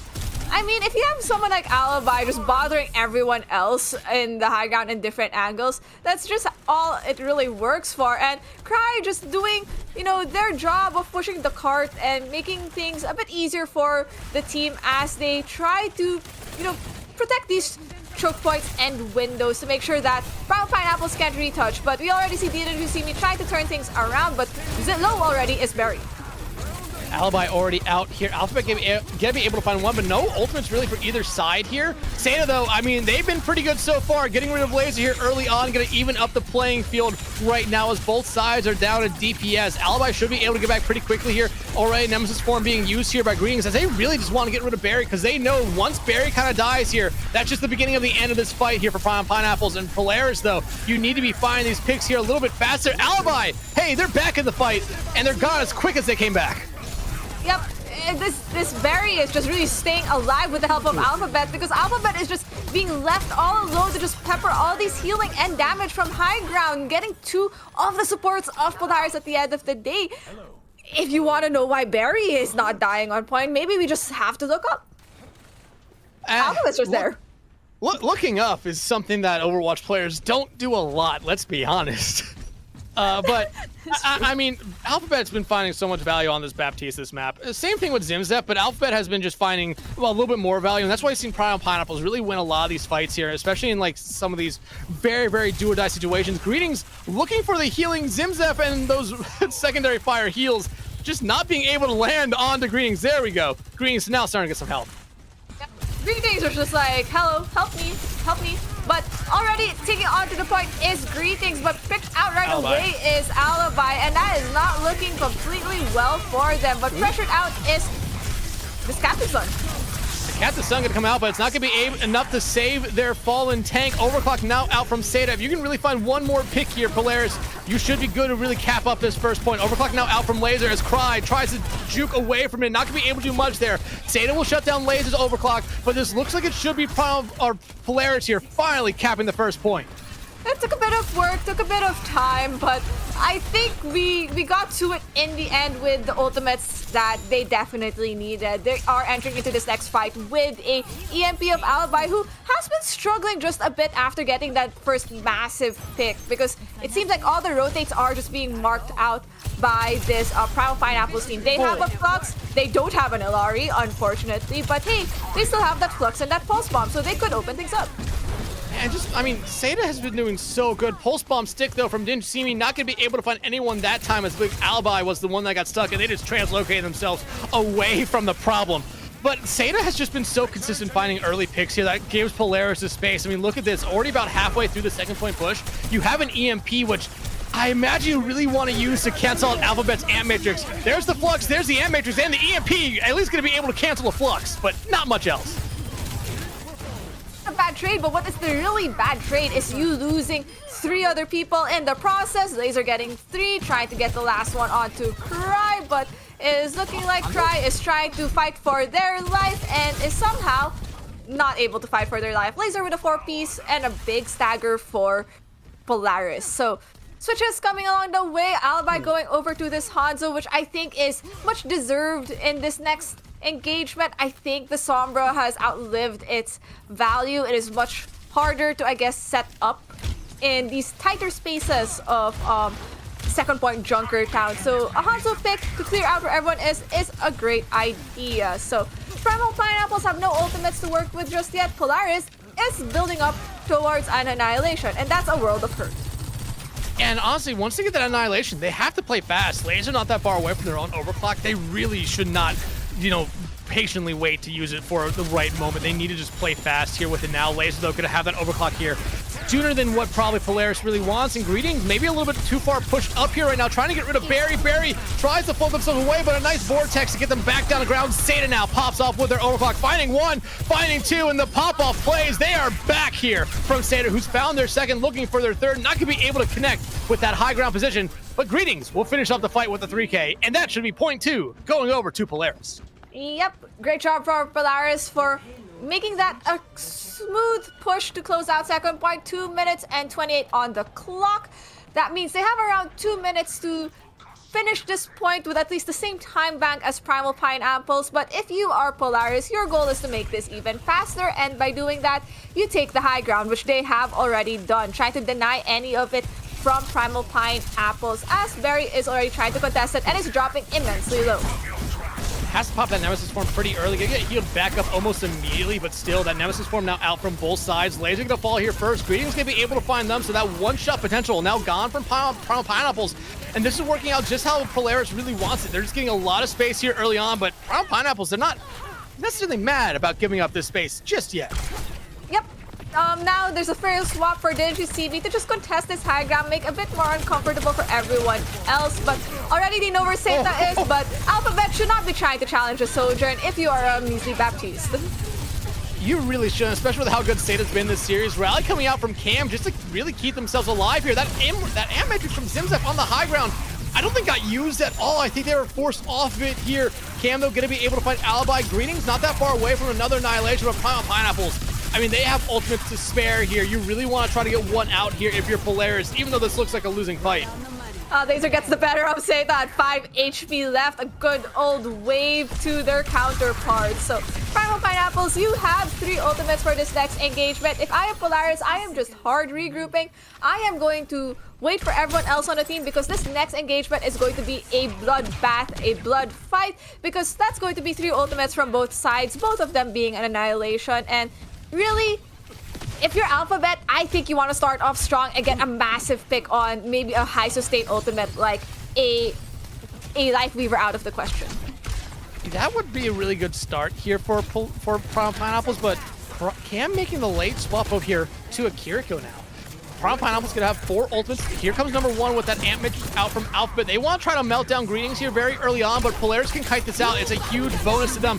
Bullet shot out there, gonna be able to land onto 1, but not gonna be able to do much. Tree, though, is forced out, and so is the Annihilation from Greetings. Alibi gonna be able to find Lace. No overclock at the moment. Greetings gonna be able to find 1. Now the Annihilation coming out from Barry, but Zeta's overclock is just a little bit better. DigiCB will find 1, but it won't be enough. Polaris still completes the map with time, but only 4 seconds. Primal Pineapples, a 16-second difference in that time bank. Junkertown, it's 16 seconds. At this point, it just feels like it's a 1 minute difference. It's just a 1 minute same type of situation. Because if you could just melt and stuff at least the door for like lots of spam for like 16 seconds, you're just gonna whittle down the time to around the same amount. So I think if you're Primal Pineapples, you're kind of theory crafting, okay, what is this defense that we can do that's just going to waste all this whole 1 minute that Polaris has? And their answer to it is, no, we're not going to cheese it out or anything. We're going to do what worked for us. And for them, it has been Alphabet on this Baptiste, Barry doing immense work on that Ramatra, and just Cam sticking to this Illari just means that there is more damage incoming, right? So for Primal Pineapples, they're going for a high burst kind of defense, whereas Polaris, they're kind of still figuring it out. Yeah, but no, Polaris right now, the reason why we're seeing all these swaps happening is just everyone's just picking perks, which I like when teams do this because they have a true advantage to just picking all the perks you need. So if you need to make that last second swap, you don't have to sit there for maybe half a second, picking those perks very quickly. But right now, DigiCB, already landing 1 take aim shot and not being able to do much else after that. But hey, that at least lets Polaris know there is a Freya on the other side here. And Polaris, it looks like they want to try to take a little bit of a fight here early on. And hell, an early pick might just be all they really need here to get a good amount of distance on the cart. Yep, but cart already moving for Polaris, and Greetings trying to take this high ground off of everyone else from Primal Pineapples. So nothing really just happening just yet. A lot of back and forth and trying to take space as needed, especially with that massive slow from Greetings. Greetings finding a lot right there, but everyone from Primal Pineapple was able to escape. The cart now basically where I kind of thought it would be at this point, but Zeta, what did I say last round? They're always able to find so many early picks. Make it 2 for them here. Alibi will find a 3rd, but this should basically really get Polaris close to capping this first point, and that might be all they need. Yep. 3 on the cart, move it much quicker. I think Greetings push up just a bit, stall it a bit longer, took the choke, and I think Primal Pineapples might attempt one last re-engagement, and there it is. There it is right there. Barry trying to do their best. No ultimates online just yet for Primal Pineapples. Outfit not that far away. Greetings, I know you want to hold on to the Annihilation, but yeah, this is the right move here. Use it now, win this first point, and then deal with the consequences after. You get rid of Barry, you have that first point capped. You find Cam. If you can find Alphabet out, it would be huge because that Ant Matrix going all the way back to spawn does buy you a lot of space. Yep. And for Polaris, taking that fight and decisively winning it means you get that high ground right away. You're not trying to fight it back from Primal Pineapples, which is why sometimes it's a 50-50 if you decide to recontest as the defending team, right? Would you rather keep that high ground and decisively win in an overtime that next fight, or would you just give it? And for Primal Pineapples, they have 2 ultimates opening up 3, make it 3, open up with a window from Alphabet might actually spell great things. Or that kill from Laser.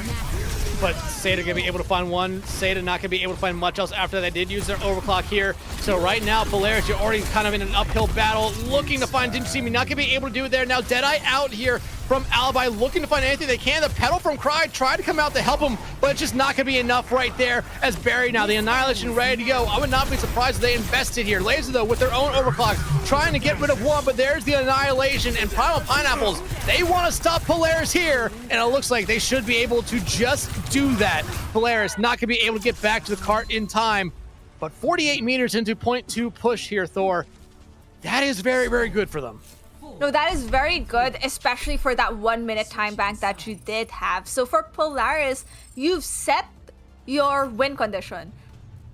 You need to have a solid first point defense, and I think that's where it might make it or break it for Polaris. I think the other thing is if you happen to lose that first point, like in the same kind of situation that Primal Pineapples is had to deal with, if you're walking into it with no ultimates, trying to recontest first point, I think at that point you might as well just give up the point, especially if you're in overtime, and try to fight that last fight in the second phase of Junkertown. You already know where the cart is going to end up. This area where Primal Pineapples will have to push is such an open sideline that you could comfortably, honestly, defend from that area. So it's okay to maybe give that first point. If that's in the weird scenario of you don't have any ultimates to recontest the first point. Yeah, absolutely. Absolutely here, but right now, I mean, you see Primal Pineapples doing the exact same thing that Polaris did last time around, just making some swaps here, getting those perks ready to go. What is that? 2, 1. What's that spray? I do not know. I am intrigued, but I'm also intrigued at what we're running out with Primal Pineapples, going for something a bit more akin to your standardized brawl of a BAP Lucio. So this is going to be speed, and more speed. They want to get in your face. Didn't you see me? They're already 32% up, 33 now to a Bola shot here. I mean, if they can get that ready to go pretty early on, that would work perfectly for them. It would force out a lot of utility from the other side and just give them the space they need. But right now, Primal Pineapple is desperate looking for that first pick. Polaris, though, playing defense right here, just playing very back, very safe here. They really don't need to do anything. It's Primal Pineapples that need to engage into them.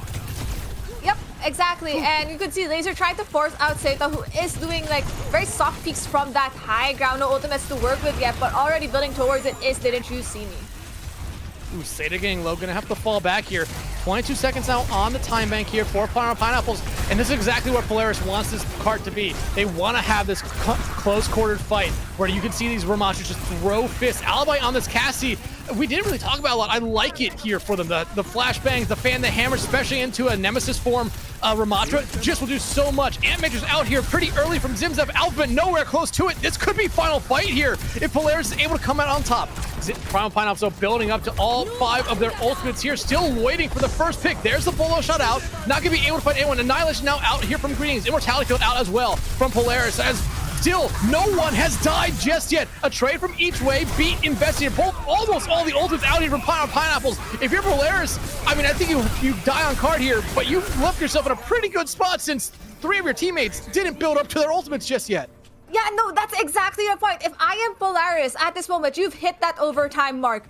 Do not recontest. I think you deal with that high noon, you're going to have 3, and those 2 should at least be enough to deal with this incoming overclock from Laser, and that's exactly what Polaris are going to do. They gather to keep that high ground, make sure that area is up under their control. They can poke through that window, they can poke through the mini. It's going to be a world of hurt for Primal Pineapples, who will have to push it through this rather open area of Junkertown, and with only an overclock to spare. Laser's gonna need to make a heroic play right now if they want to try to keep this series alive for the number 3 seed here. Polaris, I mean, they have the ultimates. The tree from Cry might just be enough to really do what they need here. But you already see Greetings maybe frontlining, but you really have to at this point. Overclock out here from Laser. Greetings just taking the brunt of the force. The tree does come out to keep it alive. The Deadeye is out as well. Tree, though, blocking a lot of it here. You need to get rid of that shield. They really want to try to get rid of Barry, but no, it will fade away. Seda now, they're overclock out on the field, but it's yet to find anything just yet. Didn't you see me? 1 health and a dream here, and the dream is still alive right now for the Pineapples. Still, though, Polaris, they're about to come up to another Annihilation and an Ant Matrix. They're still in a very, very good spot here, but yet again, we're in one of these long team fights where there has yet to be a pick yet. Annihilation ready. Greetings goes in that Nemesis form, trying to take some space here. There's the Annihilation out. Barry trying to do what they can. That cart's still rolling here. The beat out from Cam. Will that be enough here for Pineapple to get over the edge? Same thing though, the damage is out here from Zimzev. Everything out on the field, but now with none of those ultimates finding anything from Polaris, Pineapples, now they're in the driver's seat with their own ultimates. Damage out here from Outfitters. Everyone from Polaris just goes for cover here. And right now, Primal Pineapples still looking for whatever they can here. Saying they're going to be able to find 2. Greetings will fall. That's not who you want to see fall here. Polaris, the Annihilation from Barry might just be enough here for them to really get over the edge. Deadeye, though, from Alibi, going to be able to shut down the Ramatra.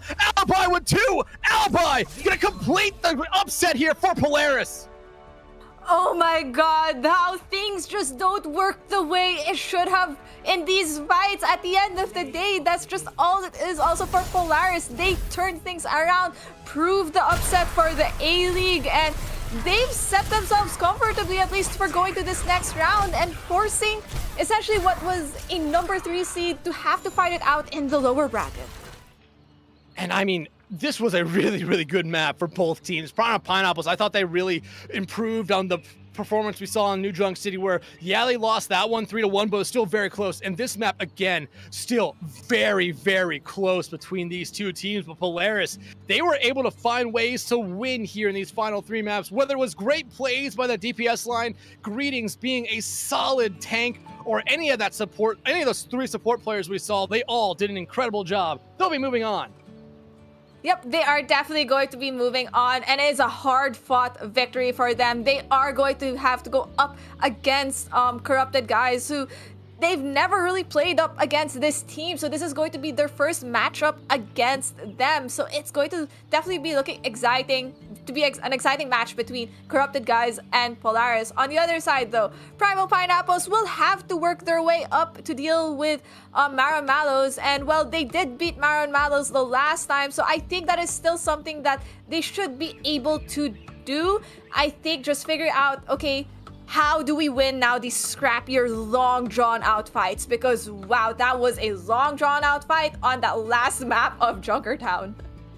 I mean, just that last overtime round in general, everything was long, drawn out. You saw there, every team, both those teams are playing very, very safe. They didn't want to be the first one to make the mistake. And I will say this, Polaris, once they lost that first member in that first fight on that first point, they really did do the right thing. They just forced stuff out on point. They forced fights. They forced out a whole bunch of ultimates. And I really thought they were going to be in control going into that second point push.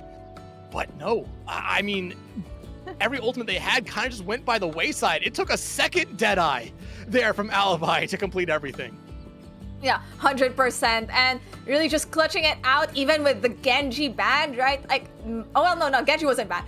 Yeah, just clutching it out from Alibi is just immense work from them. But it was an amazing match between these two teams. Yeah, it was here, but I don't know if we're going to have an interview. I think we're already a little bit behind on our schedule, so we are going to throw it to a quick break, and we're either going to come back with an interview or potentially come back with our second game of the night, which will be Mothmania and BirdWatch. Frogs on Fire and Campfire Song, another A-League series going on over at BPL 2 right now. Tied 1-1. Frogs on Fire, I believe, is the number 1 seed, while Campfire Song, the number 8. So we could be looking at another upset here in A-League if that is going to be the case. But yeah, we are going to throw it to a quick break, and when we come back, we will have Mothmania versus BirdWatch. Everyone, stick around. You're not going to want to miss that exciting series.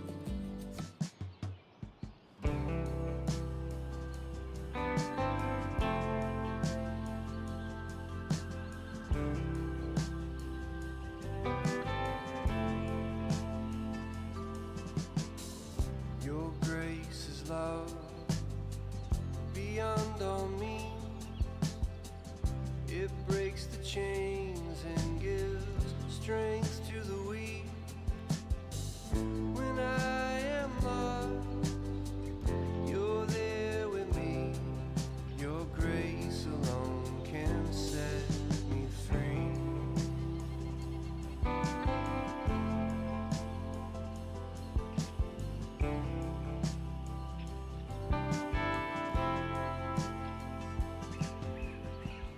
Your grace abounds, it knows no end.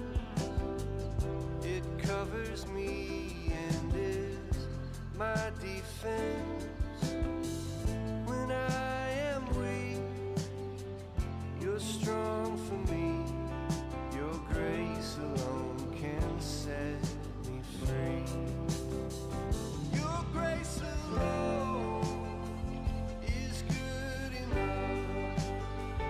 Without your grace, there is no love. Wherever I go, you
sage brings the rite of spring.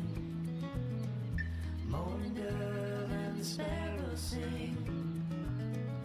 Through the light that the sun will bring, reborn. Plots are creeping on the wall. Swallowtail heeds the northern call, and the last of the frost will thaw, reborn. In the warmth of the spring, I recall everything once more.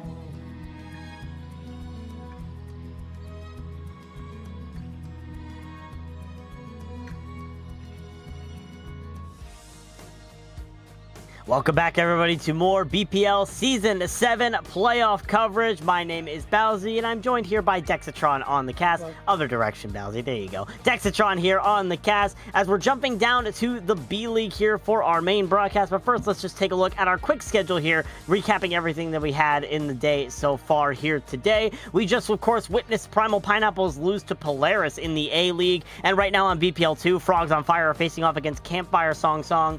Over on BPL 3, with a little bit of a couch cast, you'll have Goatman versus Boa, the C League matchup. But here right now on the A Stream decks, it's Mothmania versus BirdWatch. And these have been two really fun teams to watch in the regular season, and they've been two really good teams as well. Mothmania coming in as your number 1 overall seed.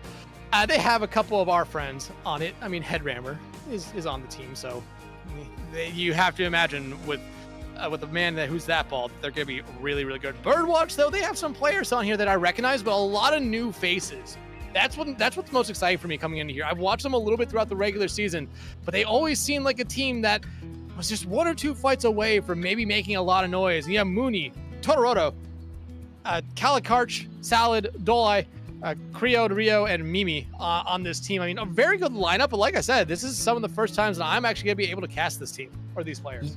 Yeah, definitely. BirdWatch have been kind of a silent factor all season. Only 3 wins in the regular season up against Red Bandits, Camp Jump Shot, and What's Up Doc. But they've had a pretty strong core. Salad, for example, the one of their tank players, or their only tank player, was the champion last season in the B League with Grass Blossoms, and I believe they brought one of their players alongside with them for this roster as well, that being Delay. So they have a very good core. Plus, you have some very strong players, including Muni, Totoro, and Calicarch on this team as well. So there's a lot of potential here for BirdWatch to really perform, but the question is, can they take it to the number 1 seed in the entire tournament, that being Mothmania, who picked this team when they were setting up their bracket? Yeah, I remember being in a call with, I believe, Headrammer and Hippie, and Headrammer was explaining why they picked BirdWatch. I don't remember what it was, but I mean, when you look at this team for Mothmania, it's not a big surprise why this is the number 1 overall seed. Tectonic, Sound, Toasty, Bubba Wyatt, Fairy, Headrammer, and Nelly. I mean, this is a very, very flexible team. As you see, only 3 players out of the 7 are only locked to 1 role. I like seeing these flexible teams, especially in these playoff runs. You're gonna need some flexibility.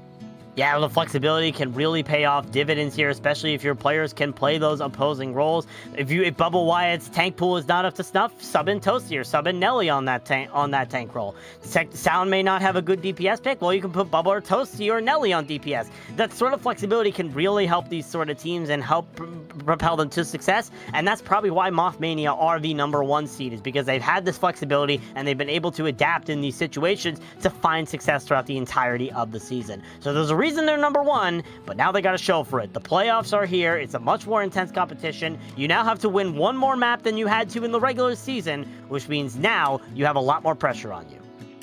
Yeah, and speaking of getting into the series here, we do know what our first map of the night will be. And hey, it's going to be the first time I've seen this map in a long time, as it seems like everyone has been going towards Oasis, Busan, Antarctic. But no, we're heading back to the tried and true, everyone's favorite scrim map. It is Li Jiang Tower. And Bowsy, we already know what the bans are for this map as well.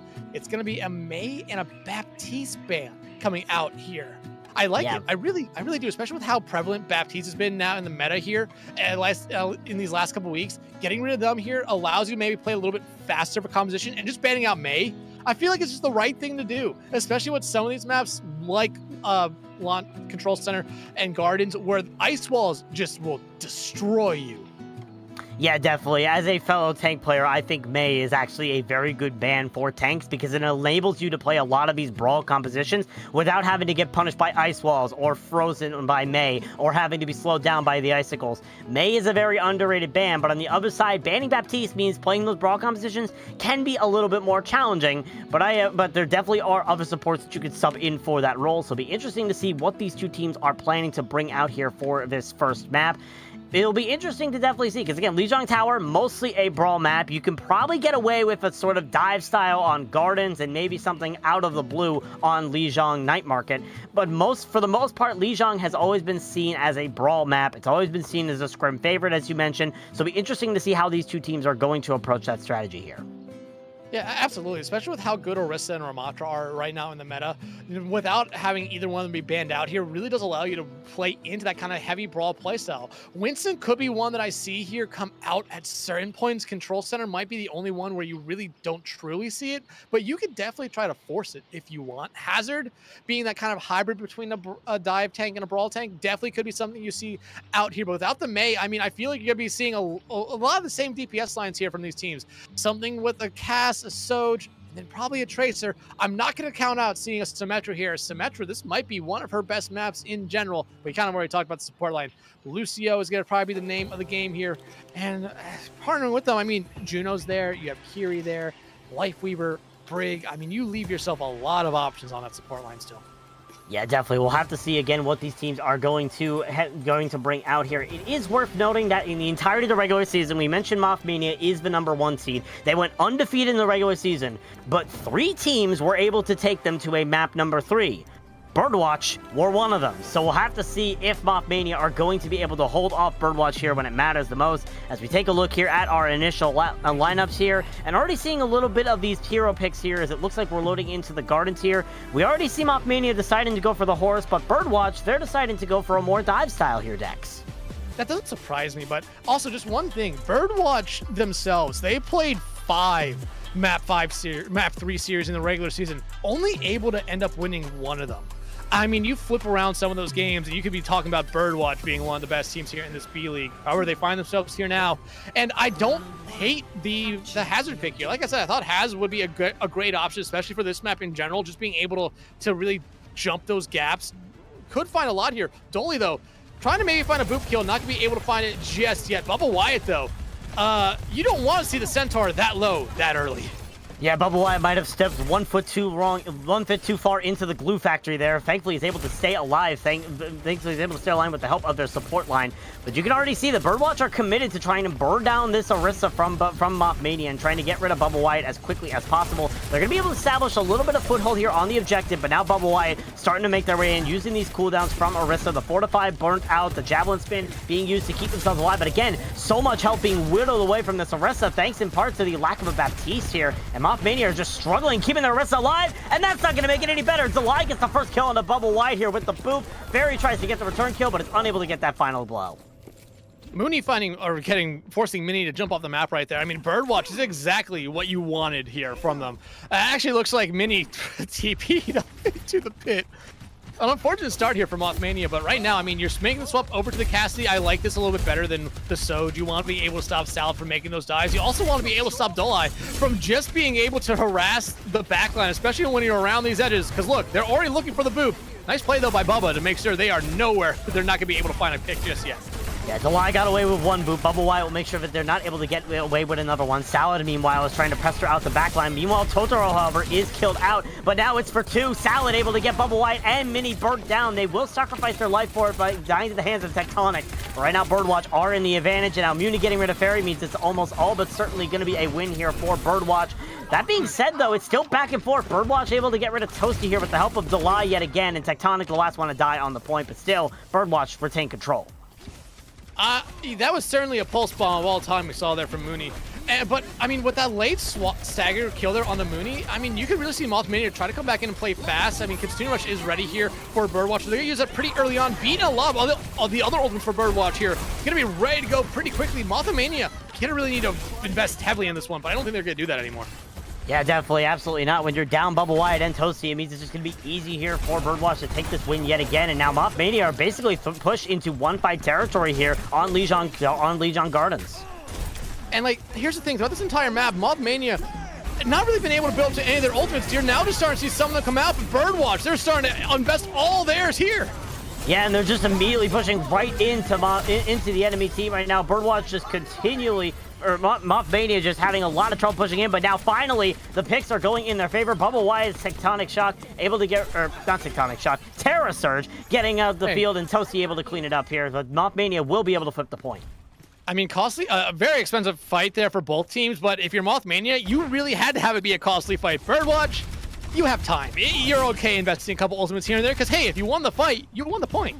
But right now, you really only have a pulse bomb coming up here at some point from Mooney. Tectonic does have the Deadeye, which really needs to be used to find maybe 1 or 2 picks, but they're using it pretty early on here, and oh, Totoro. Oh, Totoro. Wrong place, wrong time. Unfortunately, my neighbor of Totoro is not having a good time right now. Delay also dies here, but meanwhile, Tectonic is dead to Salad as he gets booped off. I respect the effort of trying to wall yourself back up onto the ledge, but unfortunately, Bubble Wyatt just has that control of just keeping you off the ledge. And this is the unfortunate thing now for BirdWatch. Mothmania, this kind of composition they're playing is really, really good at just holding one spot and holding it really well. You need to have a really good coordinated effort, as Bubble Wyatt almost sent Salad off the map yet again. Well, unfortunately, they're going to be sending Totoro off the map here with the help of Fairy booping them off here. Muni, meanwhile, is going to be able to cap this objective, so now overtime is triggered for BirdWatch, and now Mothmania are not counting up their percentage. Salad, meanwhile, just trying to hold out the field, trying to use that block to their advantage, but ended up getting burned down by Mimi either way.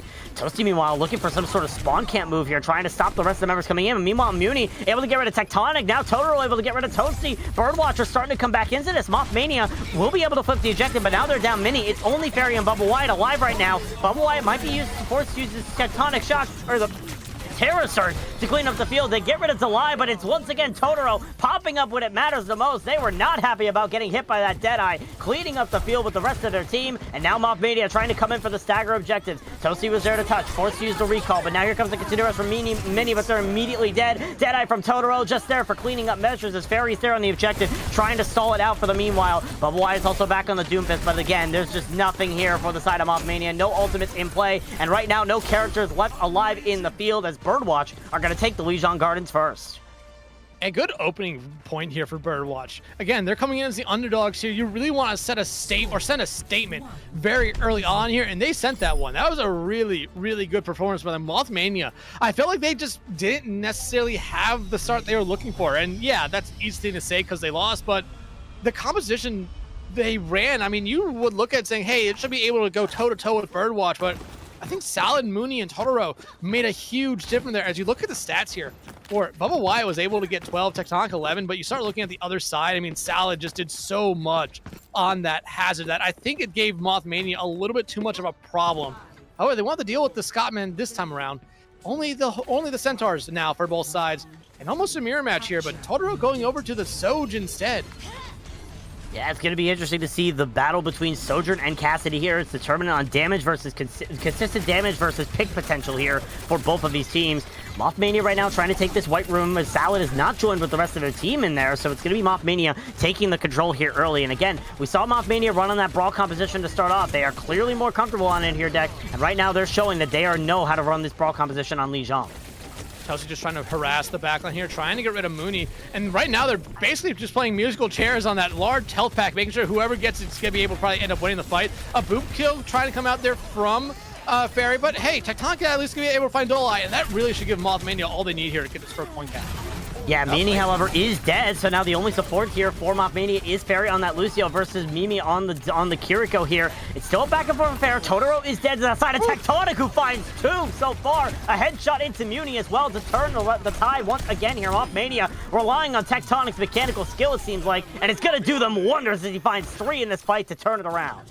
An unfortunate blink there from Mooney, who probably was nowhere near that flashbang, but just blinked right back into the flashbang, and then subsequently just blinked right back into a bullet between their eyes. Mothmania, though, a little bit longer than I thought it would be for them to actually cap that point, but hey, they get the point cap here.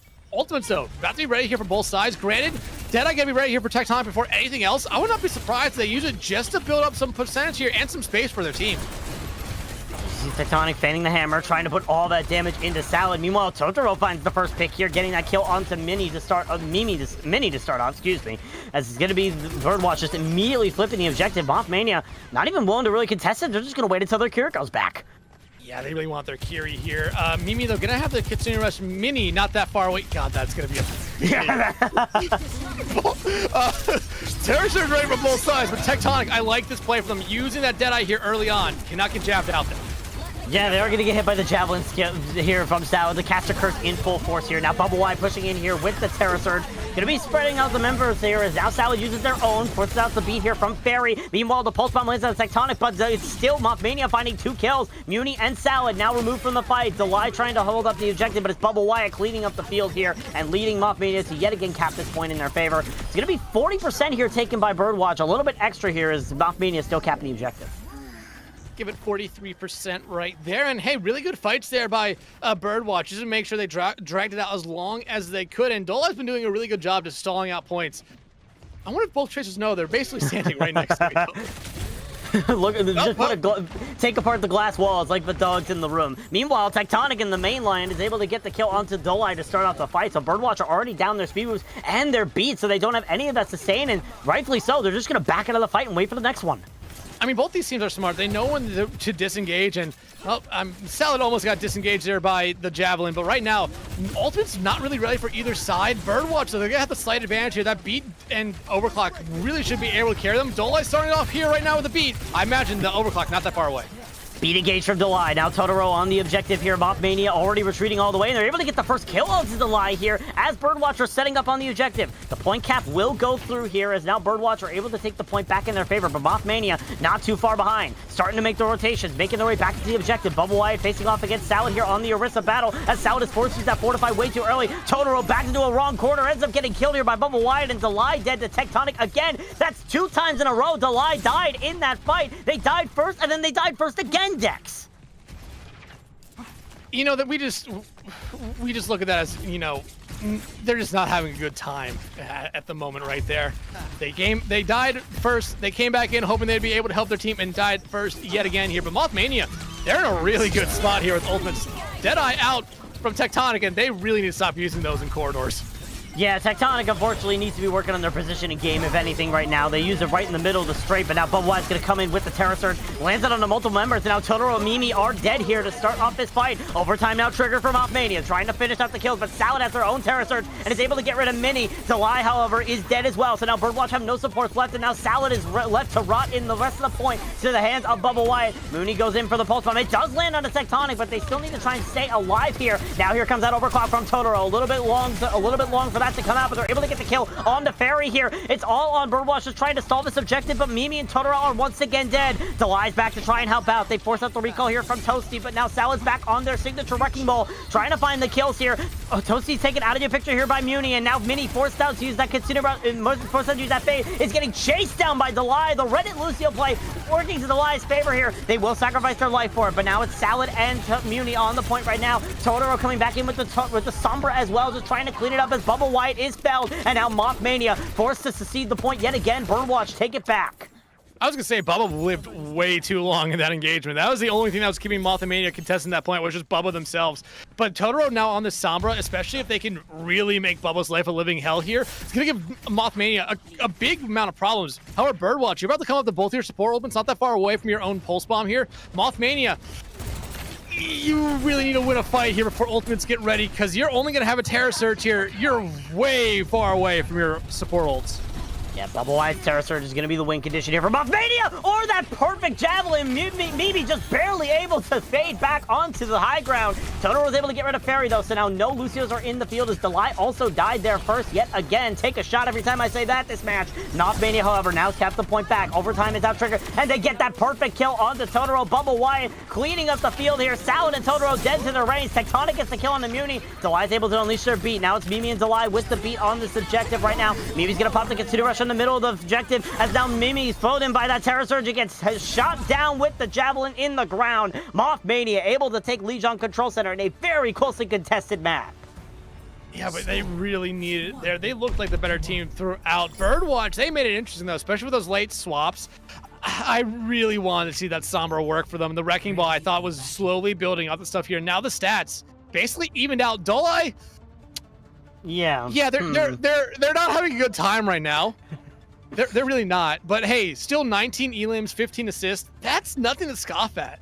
But I mean, you look at Mothmania, they're playing a very, very, very solid map so far. Yeah, they lost that first point in not close ways, but they were able to make it at least interesting. That second point, they almost ended up fumbling it there, but they kept it alive. Now, BirdWatch going back over to the Hazard. Mothmania basically sticking with what they've been running the entire time. Tectonic, though, back over to the Soj. We'll see if the Sojourn is going to be in Tectonic's favor here. We saw them switch to the Cassidy early on Gardens earlier, so we'll see if it's going to be the factor here right now. You already see Bubble Wyatt pushing all the way up into the backline of BirdWatch here, but meanwhile, BirdWatch are just set up on the objective here right now with Salad just holding down the fort with their support lines right in tow. That Jagged Wall going to be restricting one entrance over to the objective here for Mothmania, but now the point starts to unlock. Mothmania start making their advance. You already see Bubble Wyatt going immediately for the backline. Changes focus to Salad as they try to dive for a counter dive onto the backline. The Javelin tries to go in here. There he goes for a boom. They end up getting boomed off by the Jagged Wall from Salad, and now it's a 3v2 right now. BirdWatch in the advantage. Make that a 1v3 right now. Salad beating out Bubble Wyatt. It's going to be the horse sent to the glue factory so that BirdWatch can take the objective. Actually, meanwhile, Mothmania did get 13% in that objective. That could be crucial later on. Yeah, free 13% is basically what I would call that right there for Mothmania, because you were not winning that fight. But hey, you got the point cap. Now, though, BirdWatch can quickly take the lead right back. However, your Mothmania, I mean, you already see Tectonic get off of the Soj, going back over to the Cassidy. I think that's the better pick here. And Toasty, already being able to find Mooney out here is exactly what you want your Tracer to do. Just always be keeping the other Tracer in check. Bubble Wyatt, meanwhile, having a little bit of struggles, dropping extremely low, thanks in part to Salad in that Jagged Wall, but does have the Cleansing Susan there from Mimi to keep them alive. But you see all the damage coming in here onto Salad. They end up getting burned down here by Tectonic, but it is a trade as Toasty is also taken out. Now Fairy's gone as well. Mothmania only have Mini to stay alive. They do end up staying alive, but Tectonic rolls right into Mimi with the Pulse Bomb and sends them both back to spawn. And plays like that really make a huge difference, especially in these kind of matches so far, where it's been very back and forth, very close. Without that double pulse bomb pick, yeah, BirdWatch still might have won the fight and kept the point in their control, but you never know. Mothmania might have been able to clean up right after that. However, Mothmania can be coming right back in with 4 ultimates of their own. Same thing could be said for BirdWatch here, as Mimi already uses their Kitsune Rush. Kitsune Rush comes out for BirdWatch. They are trying to push it. They're trying to keep this advantage in their favor, but now Muni is taken out of the fight. He comes out from Delay to counter the Terra Surge from Bubble Wyatt as now Tectonic uses their Deadeye in the middle, but there's the downpour coming out from Salad, keeping everyone from BirdWatch, keeping everyone from Mothmania in that little corridor. Meanwhile, Fairy taken out by Totoro. Now Mini is the only support left on the field, but now it's turning around here for the side of Mothmania. They're able to get rid of Mimi, Totoro, and Salad. Now Muni on the Tracer just trying to come back in, and they get shot in the head by Tectonic once again. Mothmania flipping back the point. 84% for BirdWatch. And remember, that 13% that Mothmania got, without getting that 13%, you look at what BirdWatch would have here. Yeah, it's still basically one fight territory, but it puts it in the point where Mothmania, if they lost a fight, they would not have been able to get back to point. Now they're still going to be able to get back to point if they lose a fight here. Deadeye ready for Totoro. That's really it. Yeah, Fairy not that far away from their own beat here, but you really need to get that online. And I don't think you really want to use that to counter out a Deadeye from the other side. We'll see what the move is going to be. Deadeye from Totoro gets hit by the Javelin yet again. Bubble Wyatt has been picture perfect with those Javelins so far. Totoro is barely able to get off a Deadeye all game. Salad, however, answers back. They're able to get rid of Tectonic here, but now BirdWatch still down one of their supports. Here comes the beat from Fairy to just counteract the push here, but meanwhile, Mini is dead. Fairy now the only support here for the side of Mothmania and the only support in the fight, but it's not going to matter because Mothmania are there to clean up the pieces. Totoro and Salad are dead, and Mothmania continue this hold. Mimi coming in late. They're able to get the kill on the Bubble Wyatt. hang on, BirdWatch might be able to try and regain of this, as it's Muni and Mimi in the backline right now on the Tracer Kiri, just trying to get rid of these stragglers. Muni, Mimi, and Mini all over here right now. But Mothmania, you really not want to lose Bubba Wyatt there. Yeah, they're close to a Terror Surge, but you just need them to be there on point just to keep everything in control. BirdWatch coming back in, though. Gonna have a couple ultimates, but already Mini starting off with their own Kitsune Rush. And that's going to be trouble for Salad. Already burnt down. Mini able to get 2 in this fight. Totoro also falls here. Muni just jumping off the edge, going for that quick reset, knowing that this is last fight territory. Zawai trying to keep themselves alive as well. Toasty just trying to burn them down, but is not going to be able to finish the kill. Who's going to be the touch? You're looking at probably Dolai here, but they are not going to be able to. No, Toasty the melee from out. Toasty. Oh, boy. So close, yet so far away. But Mothmania able to rebound after losing that first point. They're going to be able to take Lijiang Lijiang Tower here for our first map of the series. But Dex, that was nowhere near as efficient. That was nowhere near as easy wins as Mothmania have seen the first place seed. No, definitely not, but still, I mean, especially in B-League, it was a very close kind of series, or close league throughout it, and I talked about coming into this series here. BirdWatch played 5 Map 3 series in the regular season, only able to win 1. Well, let's say they're able to flip the script on maybe 2 of those other ones, win 3. I think they would have locked themselves into playoffs, not as one of those teams that needed to play in those play-ins, but one of those teams that was safely in, I believe. I could be wrong about that, but it would have been a much better seeding for them. Yeah, definitely. It could have been a much better seeding here for BirdWatch, but this is the situation they're in. Even though with the seeding, they definitely are bringing this close to Mothmania. They're showing that matchup in the regular season where they brought Mothmania to Map 3, that was no fluke. They were performing at their absolute best and were bringing it very close to Mothmania. All 3 of those points looked very close throughout the entirety of that match here, Dex. So it's going to be a matter of if BirdWatch can find the right advantage to try and flip the script and take a map win for their own and maybe even take the entire match and move on to the upper bracket. Well, hey, since it's a best of 5, they have a little bit more time here. You never know what could have happened in the regular season if it was a best of 5. Best of 3, though. However, they did win map 2 in the regular season, so they have to really think hard about this next map selection here. Because remember, regular season, the map set was already set. This time around, you get to pick what you want. So you can try to bring us back to the map you won, or you could try to bring us back to a map that you really like to play. Whenever we do see what map it is going to be, it should really tell us a lot of how this BirdWatch team really wants to play, but I think the Hazard might be the way to go for them. It looked very, very good. Yeah, meanwhile, we take a look at all our streams here so far. Currently, Frogs on Fire, currently up 2-1 over Campfire Song. And just about right now, I would say, is when we're seeing that C stream, Goatman versus Boa with Paracelsus, Denji, and Spooky on the cast over there. I would honestly be reminiscent. I'm honestly kind of sad I'm missing that match right now, Dex, because that is a very tightly contested match. Boa and Goatman did not have the most ideal situation in the regular season. Both of them obviously trying to look for revenge on the other. Yeah, that's C-League, where the top 3 teams all had the same record. So that's a matchup right there between, I believe, 2 6-1 teams in that first round. Not necessarily a spot where you want to be, like you said, but hey, one of them is going to have to move on here, and one of them really does set a statement here tonight by taking that victory and going up into that winner's final. But hey, we don't need to talk about any other series anymore because we do know what map number 2 will be here. It's going to be the same map as last series here on A-Stream. We're going to be heading to Hollywood. And this is a good map pick from BirdWatch. Looking at their record, they had picked Hollywood in their last matchup, or Hollywood was picked in their last matchup where in the play-ins, as well as in their last match of the regular season versus What's Up Doc. That was their map. That was the map that they had to play.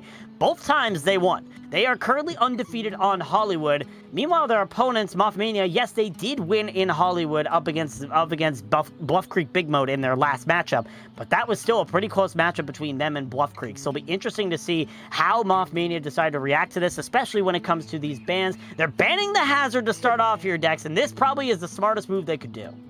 Great ban. Honestly, a really, really good ban. Unless BirdWatch has a really good Winston or Diva player, because then it kind of just leave those 2 tanks wide open, especially on this map where first 2 points, those 2 tanks can kind of take control of the entire map by themselves. But hey, what we saw from map 1, like I said, I think the Hazard was the way to go for this BirdWatch team, so they need to make the very, very smart ban here for them. Now, BirdWatch, what do you get rid of? You can't ban tanks anymore, so the Orisa is still going to be available.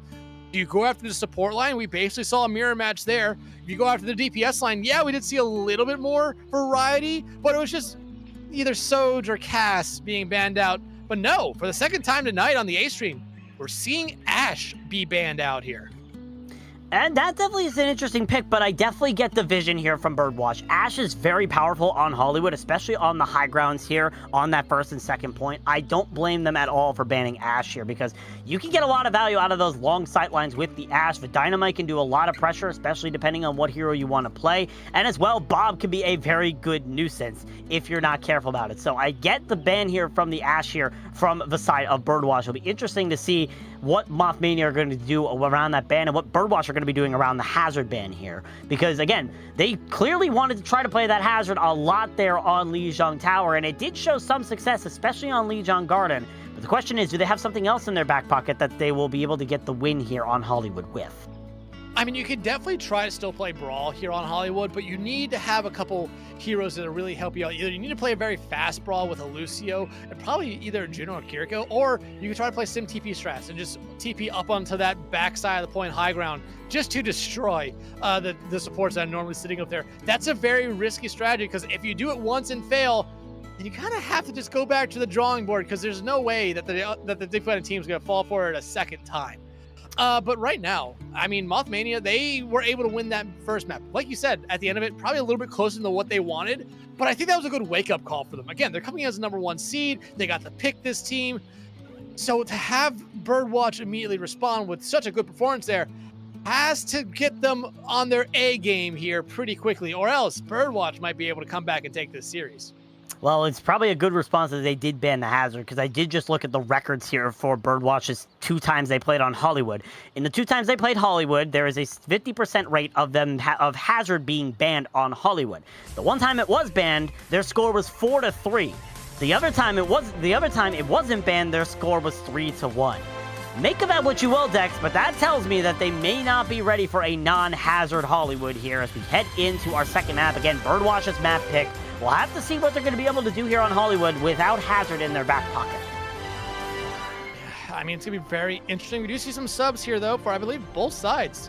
Calic coming in for BirdWatch, I believe. I want to pronounce his name right. Creo de Rio. Yeah, Creo de Rio. Thank you. They didn't have that on the website. Creo de Rio coming in for the side of Mothmania. Toasty. Toasty staying in. Yeah, Headrammer, though, I believe is the only one coming in here for them this time around. And normally, I mean, they're a really good support player. We saw them with the Ana portrait on the menus on the roster scene, but sticking with the BAP here this time around. But more importantly here, Bowsy, Bubba Wyatt on the Doomfist. Well, right now he's in the spawn door. Bubba Wyatt is in the spawn room right now, so we could see that change before they're able to get out here. I'm more looking at Salad on the Winston here. Definitely a good dive here that you can use here, and Toasty's going over to the Tracer. Bubba Wyatt's going over to the D.Va. So the spawn room once again strikes, and now Doomfist and Venture no longer on the field over Mothmania.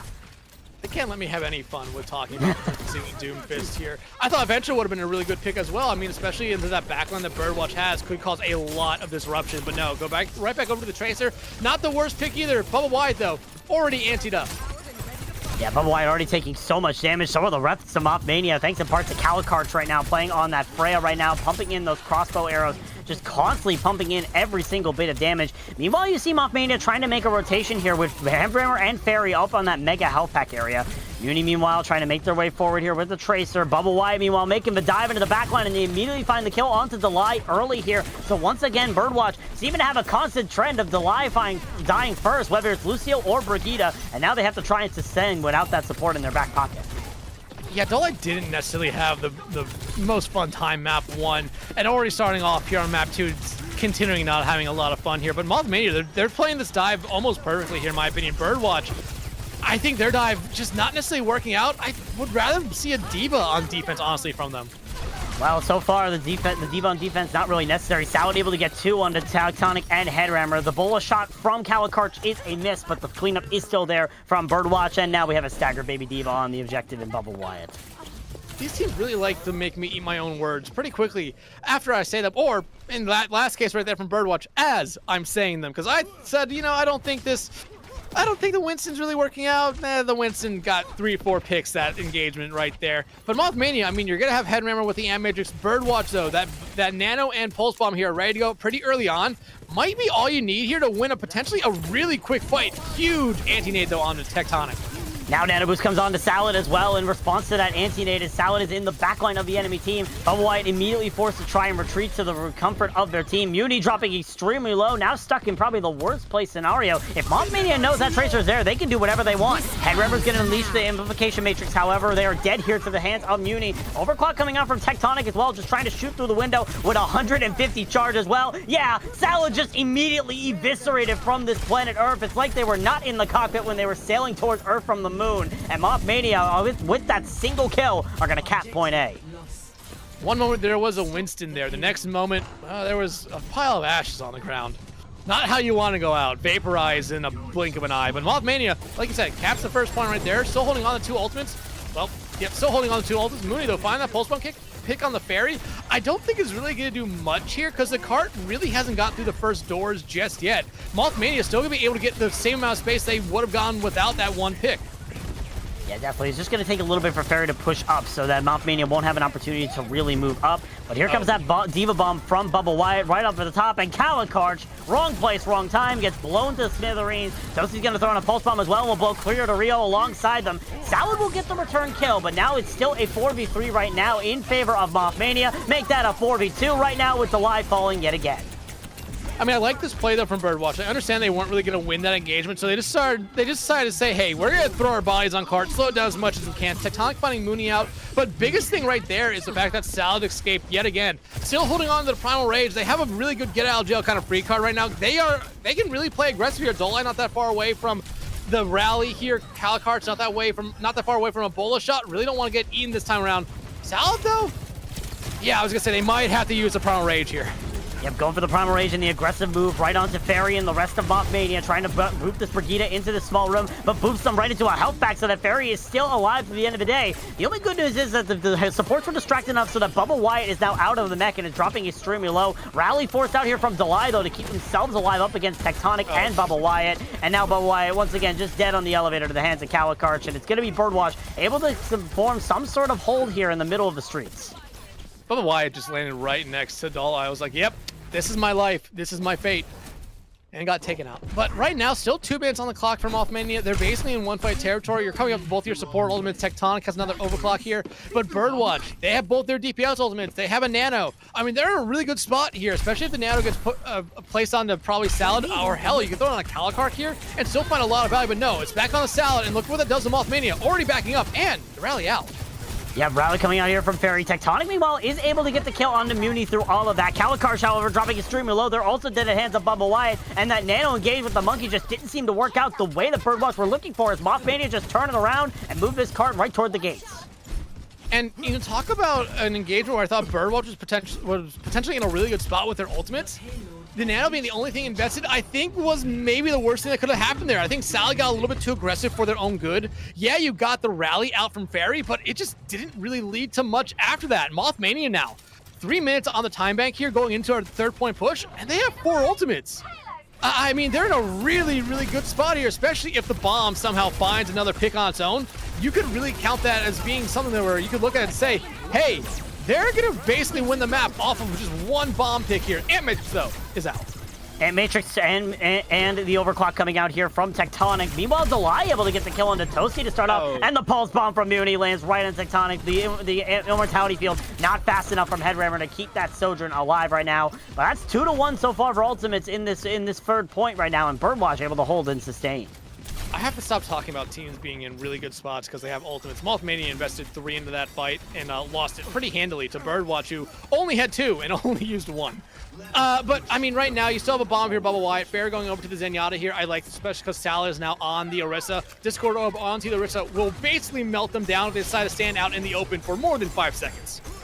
Yeah, right now Salad pushing all the way forward, trying to put all this pressure onto Bubba Wyatt, but again, that Discord Orb and all the damage now coming out from the side of Mothmania is going to make it very difficult for Salad to stay alive. Despite that, though, still somehow standing on 4 feet right now. BirdWatch now trying to hold back from Mothmania's engaged. Bubble Wire pushes right into the back line here, getting pressured out from all sort of angles. Forced to use that self-destruct to get the remake here, and is able to get the kill on a Creo de Rio as well. Okay. Somehow, Creo de Rio just stands in the wrong place at the wrong time, and now BirdWatch down one of their main supports. Delai's gonna have to use the rally here to re-engage, but now Fairy is out of the fight, so now it's only Headrammer alive right now, especially with Delai now dying to the hands of Tectonic, thanks in part to a headshot from that Peacekeeper. Now Mothmania trying to still re-engage into this, even though they only have Headrammer right now on the support line, but they're starting to push that card toward the final checkpoint.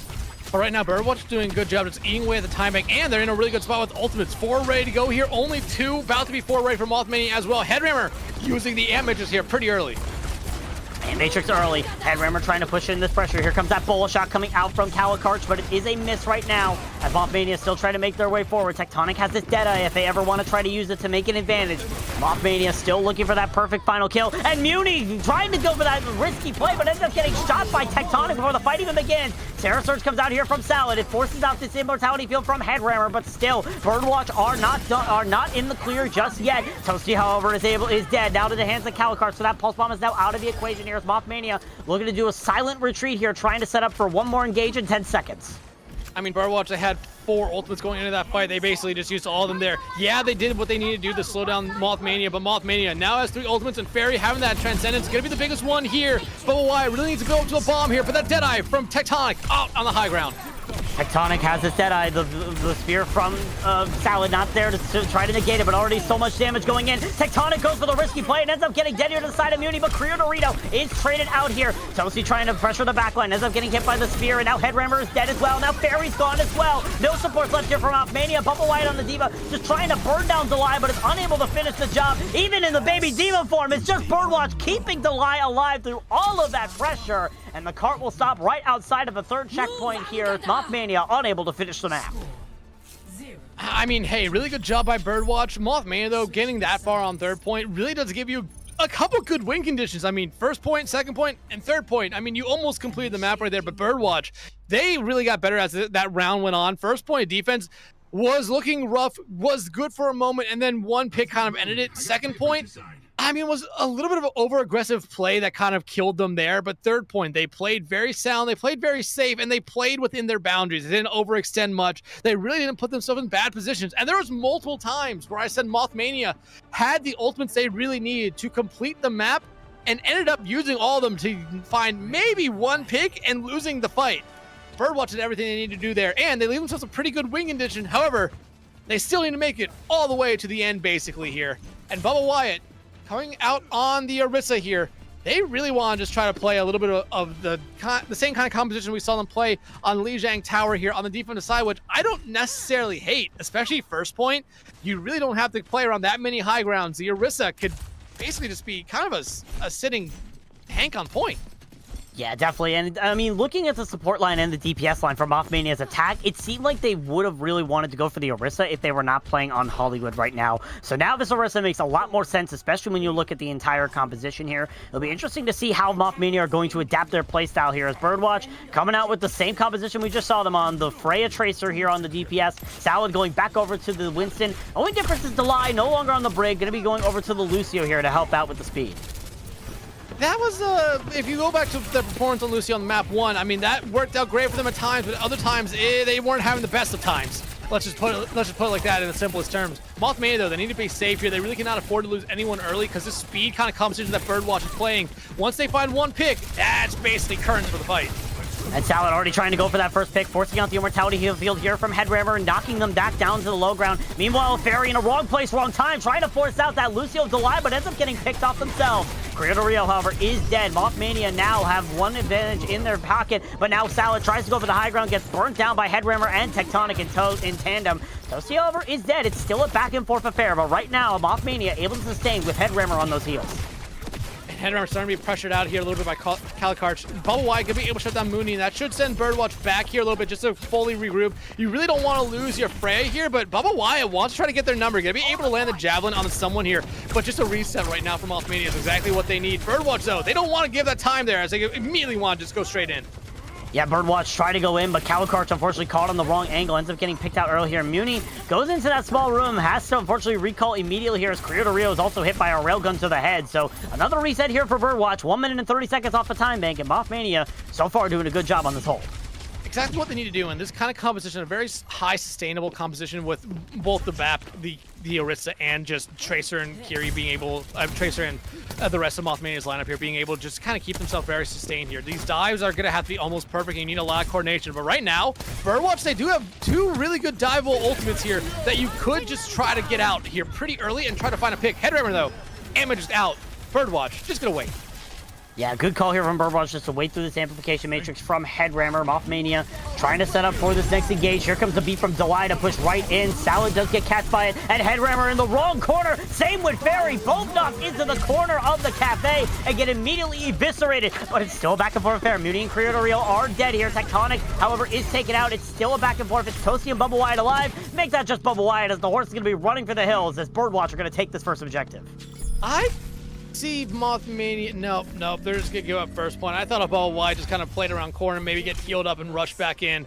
But no, they didn't have the ultimates. And now BirdWatch. I'm gonna hate myself if this immediately backfires on me again. They're in a really good spot with ultimates. I mean, look at it. They have Nano. They're about to have Primal Ray. It's not that far away from a Bola shot. Mothmania, they only have the overclock and the rally here, which the rally is mostly gonna be used to stop a dive, but hey, when you have Tectonic hitting shots like that, you really don't need to worry about much.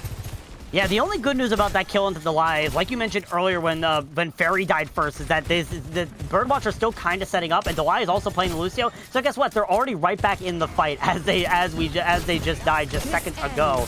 It's all gonna come down to BirdWatch trying to make these moves. Tectonic is gonna initiate here with an overclock, already trying to burn down Calicart or any sort of person in sight. They go right into the backline and able to get that kill onto Calicart, but sacrifice their life for it. Now Salad with this nano boost trying to force out Fairy with this rally, but now it looks like BirdWatch just gonna be immediately retreating for the fight. Salad with 19 health of the name, just barely alive, and is barely gonna get back to spawn to keep themselves alive. Oh. And that's the caster curse. You know what, Dexy, his words, I'm eating mine. Hey, yours is not as bad as what I've been doing so far, but Mothmania, this is exactly what they needed. A good cleanup fight win here. Now they're going to be able to get set right back up on high ground. However, BirdWatch only invested 1 ultimate in that entire engagement. Mothmania invested a couple. Rally came out, I believe Tectonic used their overclock. Now they swapped over to the Freya here to kind of match what Calicart has here. But again, this is the thing here. Dolai is playing very aggressive on this Lucio. We've seen a couple times, especially back on the Giant Tower, where they played a little bit too aggressive, cut themselves out here early on. That's kind of a trend you do not want to see continue here if you're BirdWatch. Salad tries to go up to the high ground, immediately gets booped away by the wall. Now Creator Rio is dead as well to the hands of Tectonic's Freya. Calicart's trying to shoot from afar as they're only 19 health. Thankfully, their Lucio Delay is there to keep them safe. But meanwhile, for BirdWatch, gonna have to retreat from this fight for now. Set up for another engage later down the road as Creator Rio goes over to the Kiriko. I mean, right now you still have time here if you're BirdWatch. You push the card up a pretty decent amount here, and you still have 2 minutes on the time bank. You have 3, almost 4 ultimates ready to go here. Mothmania, though, gonna have about the same. Pulse Bomb Stick, we'll get rid of Fairy, and that's exactly what you need here. Definitely a good start here from Mothmania. Headrammer, however, using the amplification matrix, so Mothmania is still trying to get themselves in the advantage. Pulse Bomb comes out from Toasty. It is a whiff, but Creator Rio is now taken out. Tectonic and Bubble Wyatt, though, are being traded. Mothmania is starting to fall 1 by 1. It's Headrammer on the objective, trying to stay alive, using those exo boots, but it's just going to get burnt down here by Salad as BirdWatch able to continue pushing this card. But Mothmania might have the opportunity for 1 more quick hold. I don't see them doing it. I think they're just trying to get set up here. I feel like if they put themselves in a very bad spot if they end up losing the fight. But no, Bubble, you're going to try to get out there. Oh. They get denied. This is the problem now. 3 minutes on time bank for BirdWatch. Remember, they don't have to complete the map here. Yeah, they don't have to. Only 71 meters they need to take here in order to try and take this map and tie up the series. Bubble Wyatt, though, is still going to try to hold close. Salad, however, now going to match them on the horse. The Orisa battle is once again back. Horses all the time here in that Pachimari League Season 7B League. BirdWatch still looking for the advantage here. Meanwhile, it's just a pick game between both of these Freyas, just trying to find that perfect advantage.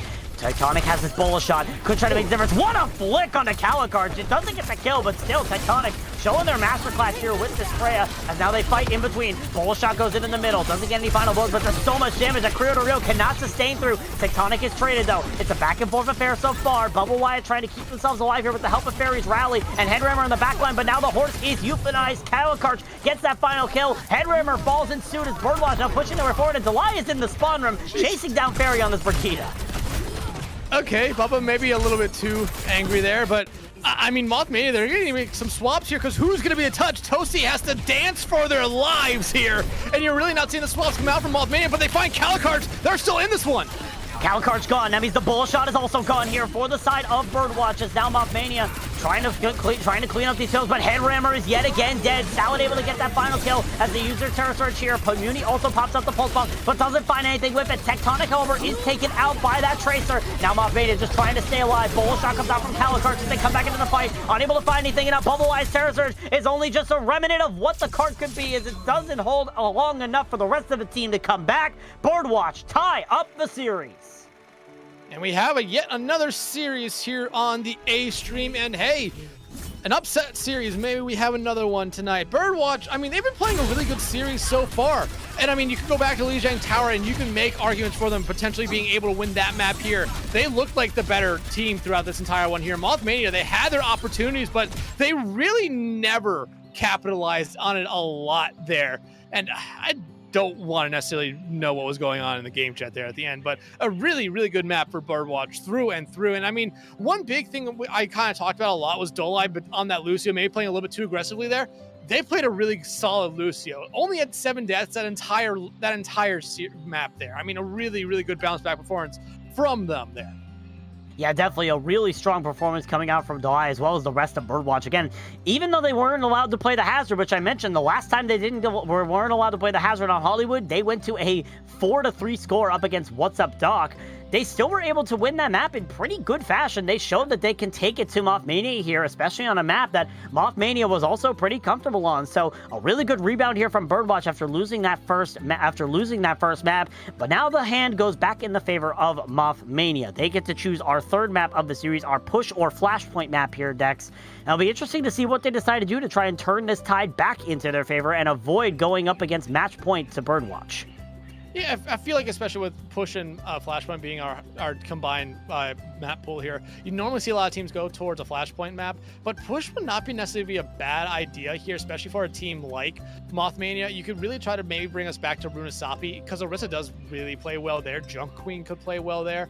At this point, though, you banned Hazard, so you're really going to have to deal with it now the rest of the series, which I feel like is going to be a problem for them, because I just felt like the Hazard that BirdWatch showed us on map 1 gave Mothmania maybe too many problems that they really weren't expecting. Yeah, they won that map, but it was a little bit too close for comfort. Now, though, they just lost map number 2. Balzi, like I said after map 1, map 1 needed to be a wake-up call for them. Well, map 2 definitely is the wake-up call. Yeah, definitely. It seems like BirdWatch are now awake. Early bird gets the worm, as they say. Unfortunately, couldn't wake up too early, but was still able to get the worm at the end of the day here. Again, it's going to be interesting to see Mothmania needing to try and rebound here now that BirdWatch are awake and ready for this next map here. Definitely going to be interesting to see, because anything can happen here as this match goes on, and also going to be a factor of what bans are going to be in play here. Again, you mentioned Hazard being off the board.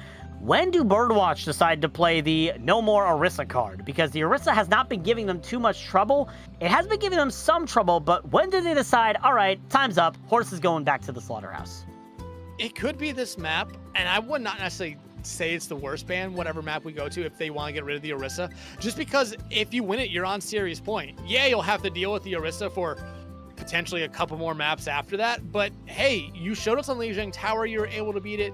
You show some Hollywood, you were able to beat it. I don't think it's that big of a concern. It really comes down to, what do you think Bubba Wyatt will struggle with the most? Playing something that isn't the Orisa? Or do you want to say, hey, we're figuring out how to beat Bubba on this Orisa. It's not that big of a deal to us.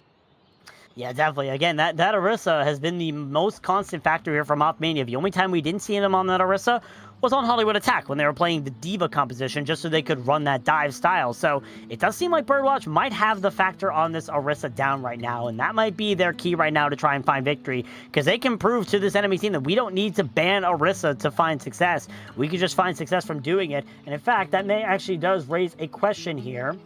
No, actually, I just found out. Apparently, when BirdWatch played against Mothmania last time in the regular season, the map that they won, Hazard was banned. So that says a lot about what Mothmania are thinking about what is the problem versus what might actually be the problem on their opponent's side. Yeah, and you can tell right now, Mothmania taking a very long time here to make this map pick. They want to make sure that they're bringing us to a map where potentially Hazard just struggles on a little bit. But at this point right now, Hazard is good on most maps. There's probably only maybe a small handful that you could say, yeah, Haz isn't the best on it, but you could definitely try to force it, which I feel like at this point, BirdWatch might just do that. However, I mean, map pick is in. Esperanza is going to be our third map of the night. And I don't know if I like this one from Mothmania, especially because Hazard does find a lot of value on this map.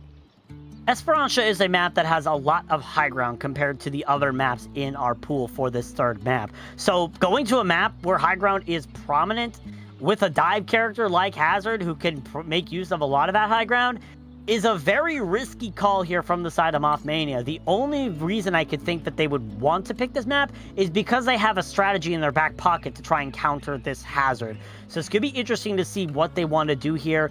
It's also going to be interesting to see what the bans are going to be here from the side of BirdWatch. As a refresher, BirdWatch cannot ban Baptiste and Ash. Mothmania cannot ban Hazard or May on this next map. So it'll be interesting to see. As the first ban comes out here from BirdWatch, they're banning the Brigitte. And that just screams to me that they want to play this Hazard. Yeah, it really does. I feel like this is a really good ban by them. They want to try to protect that Hazard as much as they can. The break can really stop Hazard a lot with whip shot from doing those leaps. So a really, really smart ban here by them. Mothmania, on the other hand, what do you go after here? I mean, you're playing very different support lines, but you can't ban a support out anymore. I don't necessarily think you want to go after a tank. And I mean, outside of the DPS line, the only other time, like the only big difference we saw from them is the fact that they were not necessarily, that BirdWatch was not necessarily afraid to play the Freya the majority of that last map, while Mothmania only really played it towards the end of it. And hey, yeah, the Freya, gonna be the ban here for Mothmania heading in Esperanza. Yeah, and again, you mentioned that is probably the best call. That Freya was a very lethal source of damage there for the side of BirdWatch. Calicart did a really good job on that Freya, forcing it into that bad situation. So really good job here. Really good awareness here from Mothmania saying, you know what, the Freya might have been one of our biggest problems. Let's just get rid of that so we don't have to worry about that constant damage. Trust me, I would do the exact same thing in my comp games. I ban Freya first almost all the time because I hate that constant damage that Freya pumps in. Still though, this is a very good decision here from Mothmania. You force off that Freya card that BirdWatch can play. The only challenge is that now that you get rid of this Freya card, that can happen on maps 4 and 5, which 4 is already a guarantee. 5 is anywhere in the cards, but it'll be interesting to see what this move is going to entail for the rest of the series for Mothmania and BirdWatch. Yeah, absolutely. But right now, I mean, remember what the stakes are going into this map here. Winner puts themselves onto series point, and BirdWatch, a win here on this map. I mean, you could be looking at the second big upset here of the night on the main stream, and BirdWatch, I think you can make the argument so far, Bowsy, has looked like the better team. Yeah, Mothmania won that first map, but I think I was a little bit more impressed with how BirdWatch really played it. Mothmania, they really need to show us something going into this map, or I'm going to be honest with you, I'm going to start losing some faith that this team's going to be able to come back here. Yeah, definitely. It's going to be interesting to see here on Esperanza. Again, so far, this match has been pretty close either way. Mothmania, a very close map number 1 victory, and BirdWatch, you could argue, a very close map number 2 victory. It was down almost to the wire there, especially as we were entering that third point. We'll have to see which team is going to get the better of the other here as we're about to enter into Esperanza here for our third map of the series. Winner goes to series point in this matchup between Mothmania and BirdWatch. A reminder again, the last time these two teams played, it was a tiebreaker series. It was a map 3 in a 1-to-2 series. So anything could happen here as we head into our third map. Yeah, it's going to be also interesting to see what Mothmania does here and what BirdWatch does here at the lineups, because I felt like the players that came in last night for both teams really did do a good job, but I mean, it's just map dependent here. Looks like for Mothmania, Minnie is back in for them. BirdWatch, Mimi, Mooney back in as well. So, well, we have all 3 of those names back. It's going to be fun for us casters here, but it's going to be interesting to see how BirdWatch are going to use this advantage. Definitely keeping Calicart in is interesting. Again, we saw Calicart a lot on that Freya. We'll have to see if they're going to be able to perform to the same level here as on the Sojourn, which they're currently seeing. No surprise with the rest of the compositions here. The only difference we see between these two comps, Bubba on the Orisa, Salad on the Haz.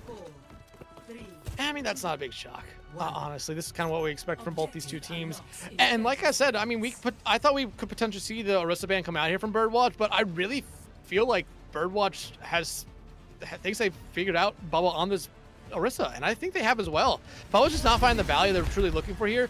And right now, I think to really give Bubba some confidence, you really need a DPS line here for Mothmania to step up and find those picks early on, but yeah, that's not how to do it. That's Mini falls first. Yeah, BirdWatch DPS line is just performing much better. Mini dies first here to the head, to a railgun to the head, and Salad eliminating 2 in the front line. Bubba Wyatt and Toasty both sent back to the spawn room as well. BirdWatch start off the push early. Start push early, and look, Bubba already getting off of the Orisa. They understand that the horse is just maybe a little bit too big of a target for them. Now going over to the Ramatra instead. I like this a little bit better because it will be able to slow down Salad a little bit better than the Orisa. However, it'll be a lot more close quarters, but you'll take that here. Already though, BirdWatch though, 1 team fight away from getting the first checkpoint, and that would be huge for them. Yeah, definitely this early. Mini already dropping extremely low as well. So Muni's trying to finish out the kill here. Tectonic, however, is caught in the crossfires, gets killed out here by Calicarch's Vortex Field. Meanwhile, the rest of the kills all going blue in the kill feed. Salad and Muni finding both support here from Mothmania, and it looks like that first checkpoint is going to be easily capped here by BirdWatch. In under 2 minutes as well. I mean, BirdWatch, like I said coming into the map, I really thought they had been the better team throughout the entire series so far, and I think they're just proving it to us here right now. Mothmania just kind of seems a little bit lost. They're trying stuff out here. The DPS line of Tectonic and Toasty just is not doing enough. Bubba Wyatt, I mean, you really want them to come alive here, but they are just struggling at the moment. Calicarch right now is just trying to burn down here on the members of Mothmania. As the bot continues moving here for the side of BirdWatch. Mothmania is just looking for any sort of way to push in, but again, Bubba Wyatt already down to half health, already getting pushed into a bad corner. Mini in a bad spot as well. Mini just seems to be caught in the worst of positions every single time. However, it's Bubba Wyatt getting the first kill onto Mimi to start off. Downpour is going to come out here from Salad, and it forces Bubba Wyatt on the wrong side of the equation. Bubba Wyatt just gets burned down as a result, and the bot just continues moving here for the side of BirdWatch. I mean, right now, it is unanswered for Mothmania here. No meterage their way. Hell, I don't even think most of the team saw the initial starting point for the bot. That's how dominant BirdWatch has been here, and everyone for BirdWatch has been doing really, really well this map. Dolai has this beat here ready to go. That's exactly the pick you needed, though, as Mini going to be able to find Calicarch out. Casino Rush comes out in response to that as Mothmania starting to push forward. BirdWatch, however, nowhere in sight unless you're Delay, in which case you go for a little bit too risky of a red at Lucio play and end up costing your life for it to the hands of Tectonic. And now all the kills starting to finally go red in the kill feed here as Mothmania finding those kills that they need to finally send this bot in the opposite direction. Again, though, that's not the worst fight for, honestly, both those teams. You only use the Casino Rush if you're Mothmania and BirdWatch. I mean, you understand your situation at this point. You really don't need to continue pushing the barrier up. You have a 100-meter lead, and now Mothmania finally getting some meterage. But Mothmania, you can easily come back here pretty quickly as well. You have 4 ultimates of your own. BirdWatch could be using the Casino Rush to push in here with this overclock coming out from Calicar. It's not Tectonic Shock. Meanwhile, Salad going to be going on the hazard, using that block to get rid of Fairy, now putting Tectonic right in the corner, demolishing that soldier. And Bubba Wyatt also burned down by Mimi in the aftermath, and Mothmania just all dying one by one as Mini will be the last to die. And again, another really good fight there by BirdWatch. Yeah, they invested 3 ultimates, but Salad basically build up to another downpour here. Mothmania, though, only invested 1 ultimate. They're going to now make the swap here over to the Juno. And, I mean, you're going to need a lot from Fairy here at this point. You still have 3 ultimates. You're in a good spot if you're Mothmania, but you really need to get the bot going back your way. However, you're already down Tectonic. Yep, Tectonic down means Overclock also off the field, and Fairy also burned down here by Salad. Only good news is Mothmania has flipped the script. Bubba Wyatt chasing down Calicarch will get meleeed out by Muni, however, and Mini's also dead here to the hands of Mimi. Say that 5 times fast. Salad able to block out that pulse bomb here from Toasty, but still, it's the bot favor here for BirdWatch, and Toasty's also out. And I mean, BirdWatch about to round the final turn here.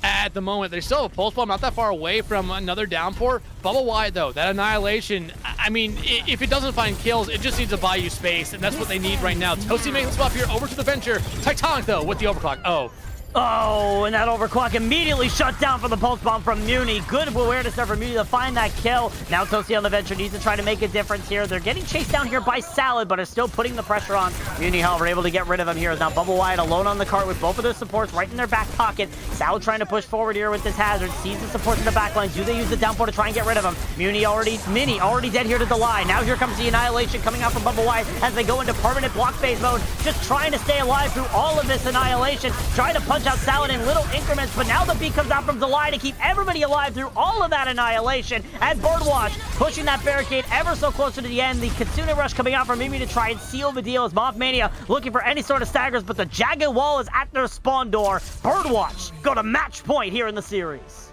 We could be seeing another huge upset here tonight on the mainstream BirdWatch.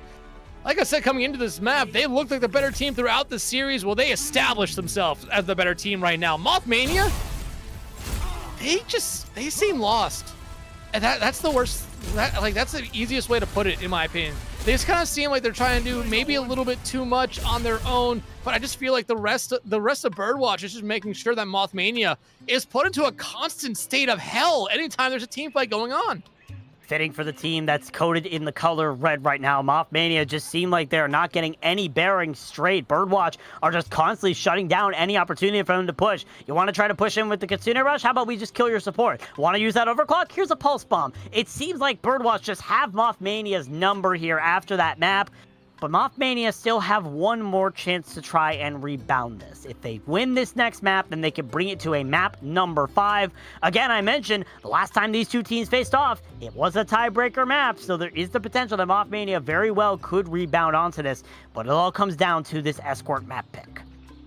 Yeah, absolutely. But with that being the end of our third map, we're going to throw it over to a quick break, give these two teams some time to get some water and think about what they need to do here in the rest of this series. And everyone, stick around. We'll be right back with the conclusion of this epic series.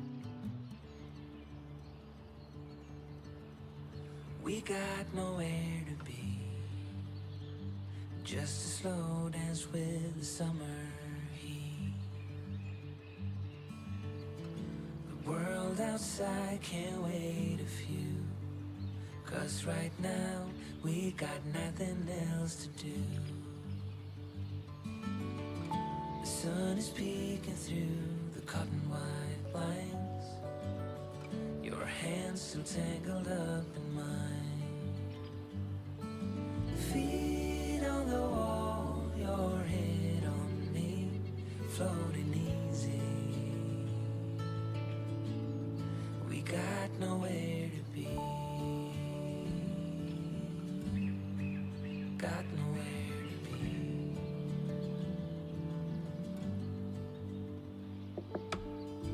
Your hair's a mess, but you don't mind. You just laugh, let it fall where it lies.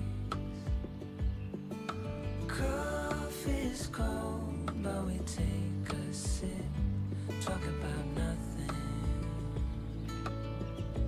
Let the morning slip. Oh, it feels like that, like summer air through window cracks. Oh, it feels like that, like summer sun on quiet tracks. Oh, it feels like that, like the summer rain that falls so slowly on the naked skin upon your back. Oh, it feels like that, like a love song on a worn out track. Yeah, it feels like that. Feels like that. Yeah, it feels like that. Na na na na na na. Feels like that.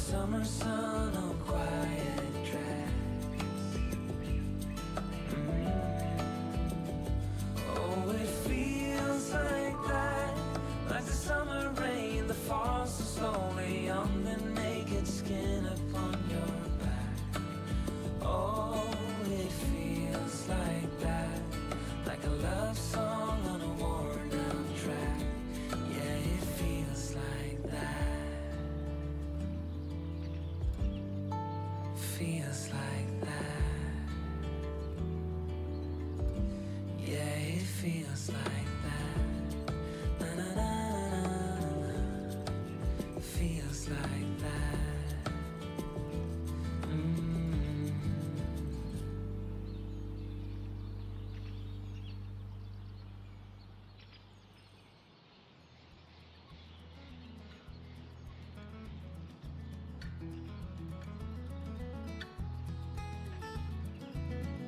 When sage brings the rite of spring, mourning dove and the sparrows sing. Through the light that the sun will bring, reborn. Thoughts are creeping on the wall. Swallowtail heeds the northern call, and the last of the frost. Mothmania are not having the introduction to the playoffs that they were hoping for right now. Their first match in the playoffs for BPL Season 7, and they are currently on the edge of a match point right now against BirdWatch, the number 8 seed. Bowsy joined here with Dexatron and Cat. As we head into our 4th map of the series, BirdWatch, if they win this map, they lock up a spot in the they continue their run in the upper bracket, and they send the number 1 seed to the lower bracket here, Dex. It's all on the line for Mothmania, and they decided to bring it to Rialto to try and make the decision for their own. A very interesting map pick here, but I'm not necessarily against it. I feel like this is one of these maps where you don't necessarily play it a lot, and I don't know how often BirdWatch actually played it in the regular season as well. So this could be a really, really good map for Mothmania just to kind of get themselves settled back into the series, because like I said multiple times throughout last map, and especially at the end of it, BirdWatch has looked like the better team, and they just established themselves as the better team after that last map's performance. Mothmania, I think there's a couple more questions that they need to answer here, or a couple things they need to ask themselves here going into this 4th and potential final map of the night. Yeah, definitely. And some of those questions are the ban choices here, because these ban choices did come out. Mothmania decided to ban Lucio, while BirdWatch decided to ban Sigma. The Lucio ban has me befuddled, let's say, for lack of a better term, Dex, because that is a very questionable ban from Mothmania. Interesting one, considering that they've... Well, actually, it's not that interesting when you think about it. They really haven't played Lucio a lot throughout the night here, so that's been something we've been seeing Dolai play a decent amount, and really the only time where we could really talk about Dolai struggling on the Lucio was back on Lijiang Tower. Remember, I think they had like 13 deaths at one point. They were really struggling, not having a good time. Really bounced back with the performance on Hollywood, and I think at Esperanza, maybe 1-2 deaths. They've been getting better as this series has gone on, especially on that Lucio. So this is a really good ban for Mothmania. BirdWatch, on the other hand, maybe Bubba is a little bit of a Sigma player as well, getting rid of that here. Again, I feel like this is just them trying to force Bubba back into that Orisa, where we've seen them several times tonight be able to handily deal with it. Yeah, definitely. It is worth noting, pulling up the record books here, the last time these two teams faced off, the first map was Rialto. And fittingly enough, Mothmania also banned Lucio on that map, so this might be the key for Mothmania to take this map victory and bring us to a map number 5. And also, it is worth noting, Mothmania did win that Rialto map against BirdWatch, so anything can happen here as we load into this 4th map. Match point for BirdWatch. They win this map, they move on. Mothmania trying to force a map number 5, and we're already seeing, Dex, we've seen so much of BirdWatch wanting to try to run the hazard. Straight out the gate, they're going to the Orisa. I think there's a little bit better option on the defensive side. Hazard, still very reliable. I just think the Orisa finds a little bit more value on the defensive side. I think they wanted to play a certain kind of composition, and this is exactly what they want to do. Mothmania, though, I want to talk about it. I really do, but they are always going to make a late swap. I would love to see the Drunk Queen. I just don't know if Bubba's going to stick with it. I feel like they're going to go right back over to the... Yep, there it is. I thought the Drunk Queen would have been a really good pick here, especially into what BirdWatch is running. I felt like it would have really been a deterrent to Mooney maybe getting close to them, but now Dolai, without the Lucio, you see him go over to the Zenyatta instead. Bubba might have a really rough time with those Discord orbs. We'll have to see how Bubba's going to be able to adapt those. It's also worth noting Mothmania subbing back in Headrammer here for that support role, so no more of that, no more of Mini here to start off. And Bubba Wyatt already feeling the brunt force of that Zen Discord Orb. So much damage pumped in the horse, just barely able to stay alive. But Delay now pressured out from Toasty, dies early here. The first death here of the map goes for Delay here. Toasty now crushing out Muni, trying to force that Tracer into a bad angle, and will be able to get the better of him. Set on BirdWatch, starting to falter a little bit now that Lucio's off the table. Yeah, I mean, here's the thing with Zenyatta. They are very glass cannon, and you're not basically having the other support play right next to them. They're kind of leaving them as a sitting duck. And that's exactly what happened there. Dola, though, should be able to get back out here before this card gets anywhere near the first point. So there should be good. And right now, Mothmania, I mean, you need to keep on giving yourself space. You really want to force BirdWatch to heavily contest back into this first point without them just kind of casually walking in, because you give them all the advantage. Muni trying to go over this 1v1 up against Tectonic. The rest of the team follows. Meanwhile, Bubble Wyatt finds another first kill onto Delay with the Javelin Spear, and Mimi's now dead as well. Now no supports left for BirdWatch. Headrammer is dead to the hands of Salad, who's just trying to hold this card here with the rest of their team. And they are able to get the kill on the Fairies, and now there's no supports left at all in the fight. But that Dynamite from Tectonic is just going to change the field immediately. Finds 2 in 1 second, and Mothmania now capped the first point. That's exactly what you needed to have right there if you're Mothmania. You just needed a first good point, a good first point push, cap it early, have a good time bank. You really did not want to allow that time bank to whittle down to maybe a minute or even overtime before you got to that, before you capped it here. You now give yourself over 4 minutes to get to the second point. You have ultimates coming online. You're in a really good spot. BirdWatch, though, not afraid to invest early, as Mimi does just that. Implication comes out here from Mimi to try and keep that high ground away from the side of BirdWatch. Meanwhile, Muni goes way too far on the wrong side, gets pecked out here from Tectonic early. Now Mothmania looking to continue trying to push his advantage. Here comes the Amplification Matrix from Headrammer, just forcing BirdWatch out of his main corridor and letting that card sail through the second corner here of the second point. I honestly think that Javelin from Salad kept him alive. I think Headrammer would have been able to take him out with help from that Animatrix. Bob, though, out from Tectonic in a really good spot as well. Right on the back line. They will get picked out here by Salad, but they still have that extra man in the favor. Toasty is also dead, so there's no DPS left here for the side of Mothmania. Bubble Wyatt finds 3, however. The Kitsune Rush from Barry keeps them alive as well. Bubble Wyatt is angry, and they're after everything in sight. Yeah, that was one thing that I kind of talked to you a little bit about during the break. The fact that Bubba Wyatt necessarily hasn't had the best series. I even did mention maybe they were tilting a little bit at some points.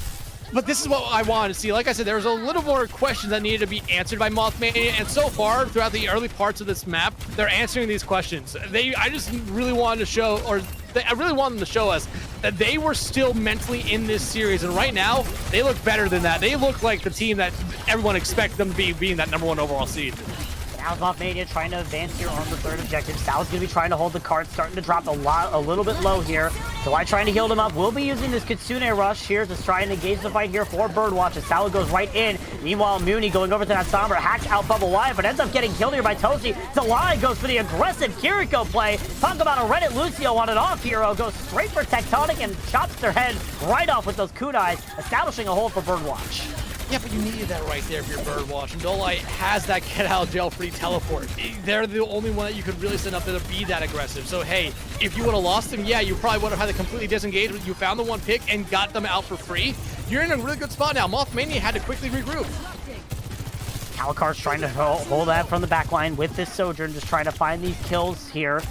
You see the rest of Mothmania going to be able to push forward here thanks in part to that amplification matrix from Headrammer. Toasty looking for the backline, gets shot by the overclock from Calicar before they're able to unleash that pulse bomb. Delay, however, is dead. It's still an even fight. Headrammer dropping extremely low, and Sal is able to finish the job thanks in part to Calicar. Now Mothmania trying to sustain. There comes another Terror Sword from Bubble Wyatt as Calicar's taking out Muni, trying to keep the dead as well. Salad backing out, trying to get to the resort of both of their supports who are right behind them in their back pocket as Bubble Wyatt looks for the Javelin spin. Now here comes the Consider Rush from Fairy. They end up dying into the hands of Salad, however, pushes right into the backline and chases down the members. Tectonic also dead as Bubble Wyatt's just trying to hold out this objective, but the rest of their team is nowhere behind them, and now they're way too far in the enemy backline.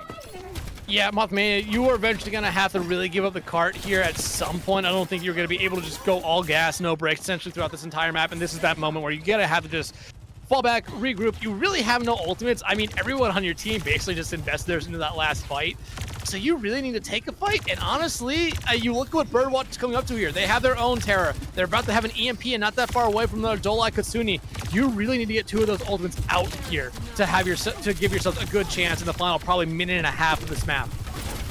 Mothmania even trying to find some sort of advantage with all of these ultimates in their favor. Salad once again going extremely aggressive and gets the kill into Tectonic from far away. The javelin into the wall, right into the bullets from Salad, cleaning it up. And Mothmania, they take that as an immediately retreat factor. They're just going to wait for Tectonic to respond before they push again. And what did I say the Mothmania really need to do? They needed to get out ultimates in that engagement. Well, they didn't do that. You now are walking into 3 ultimates, and you still truly really only have 1 coming up here.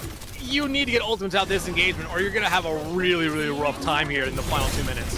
3-man EMP coming out from Muni. That's 1 ultimate down. Tectonic once again is dead first as Bubba Wyatt trying to get to the sustain of the rest of their team here. Salad just continuing to push forward, but now Mothmania forced out 1 ultimate, but still 2 more to go.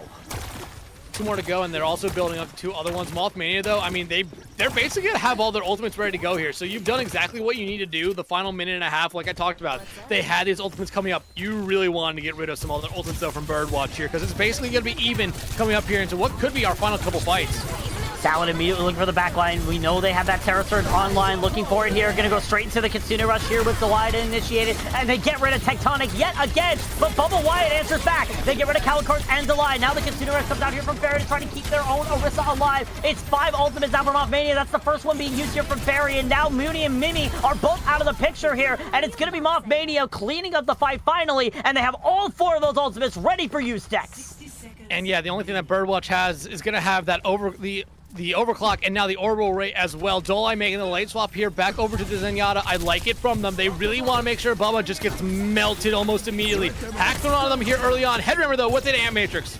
And Tectonic with the overclock as well, answering back with this Ant Matrix. This is the combo we saw them use on map number 1, and it seems to work really well so far. Calicart immediately puts out however, Delay able to beat out Toasty. You see Bubba White immediately going for that as well. That's exactly what they're going to do. Overload Ray comes out from Mimi, but it might not be enough to keep everybody alive, as now it's only Salad and Calicart on the objective. Bubba Wyatt dropping extremely low, but the rest of his team is there to support them. That being said, Salad gets the better of them in the tank matchup. Now it's just Mothmania just trying to burn down this Orisa, but now Delay's back on the Kiriko now. That's another hero swap for Delay, and it looks like it's just going to barely keep Salad alive for the moment. They end up dying in the hands of Toasty. Salad using all of their cooldowns just to keep themselves alive as the timer whittles down to the single digits. Mothmania need to try to find these kills here and now as Tectonic goes over to the cart, but here comes that Terra Surge from Salad, cleans up the DPS here from the side of Mothmania and sends the Javelin Spin into Bubba Wyatt to keep them off the objective. Headremmer is also dead. Bubba Wyatt trying to do anything here with this Doofus and the Kitsune Rush from Fairy, but you already see Fairy dropping extremely low. Javelin to the head to take them out of the fight, and somehow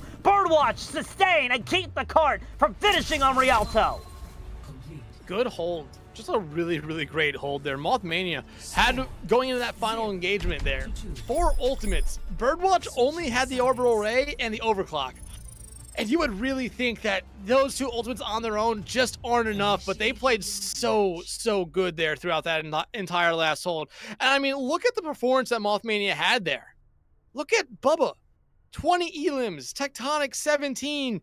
They really, really played a good round up until they rounded that final turn, and then it just wasn't what they were looking for.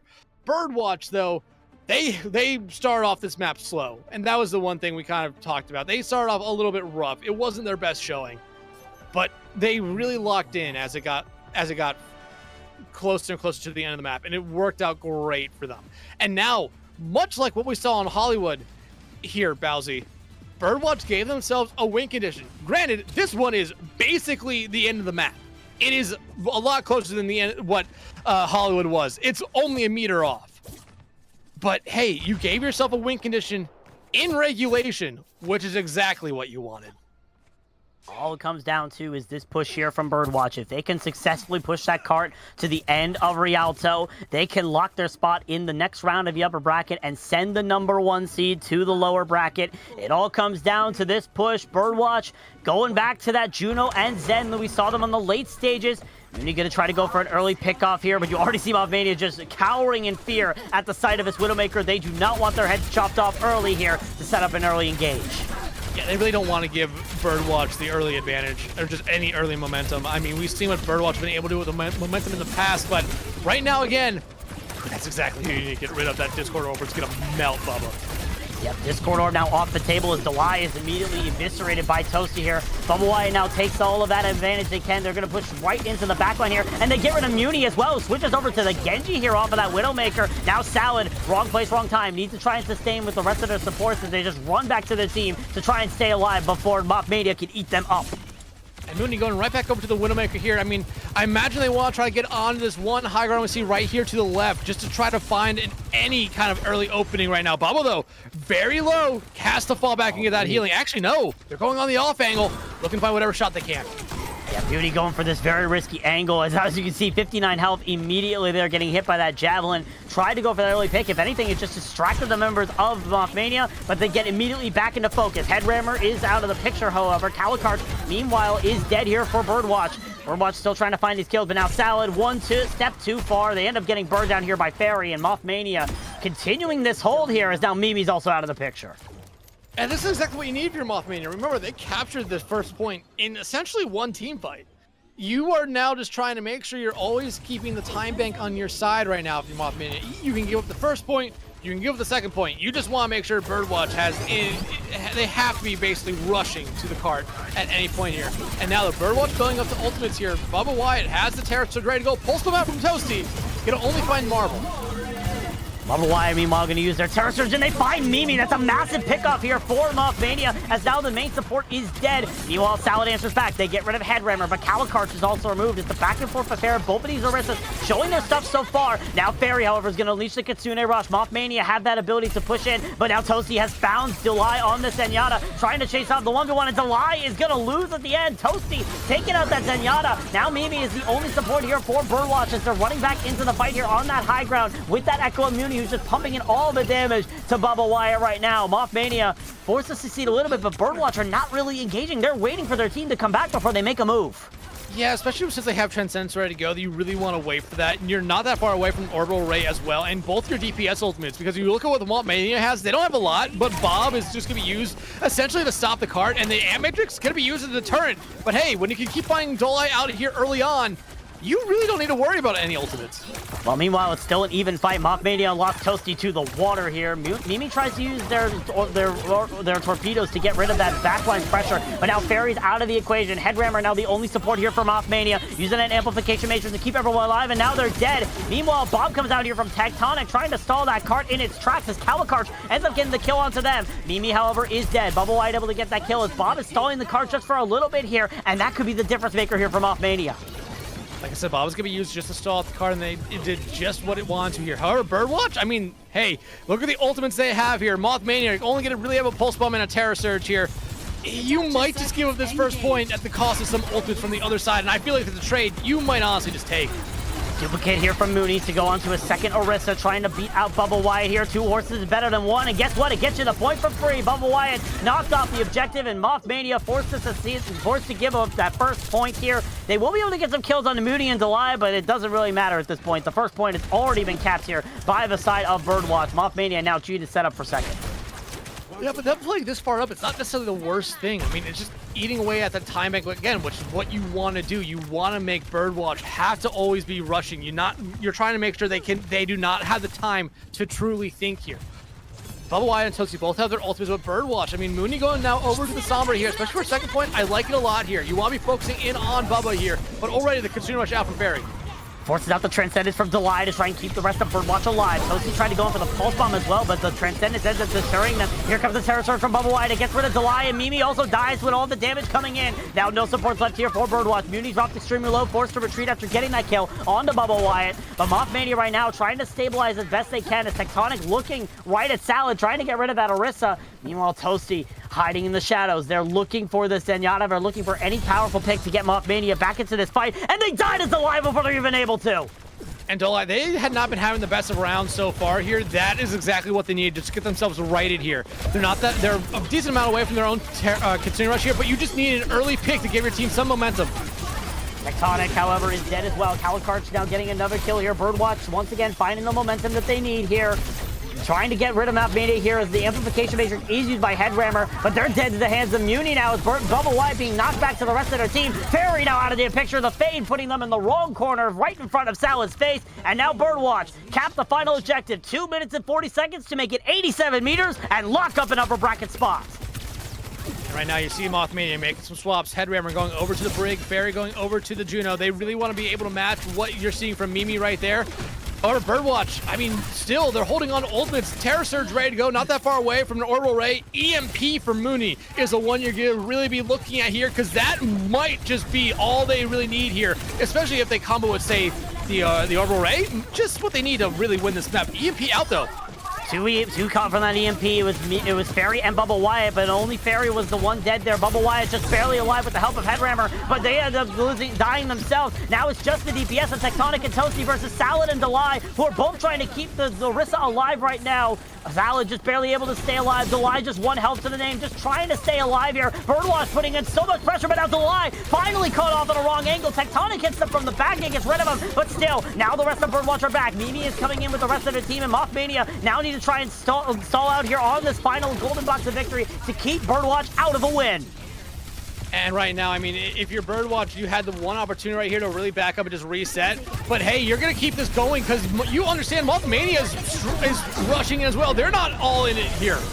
Tectonic shot, Orbital Ray comes out here from Mimi, and Salad Bubble Wyatt tries to go for the Terror Surge, ends up getting burned down by the team. Salad uses their own, as now BirdWatch need to come in for the absolute stall potential here. They are still stalling out this, Mothmania is still stalling out the card here with everything they got, but Fairy is now gone. It's only Toasty right now who's stalling out the card and keeping this progress going, but now they're dead to Salad. All of a sudden, BirdWatch is looking for the win here. Muni dropping extremely low, takes some parts of Bubble Wyatt, switching over to the Winston, but now there's no supports left for the side of Mothmania. Fairy trying to run back in, trying to build this orbital array, but there's nobody in sight. BirdWatch pull off the ultimate upset, the number 8 seed, take down the undefeated Giants of Mothmania to start the B-League playoffs.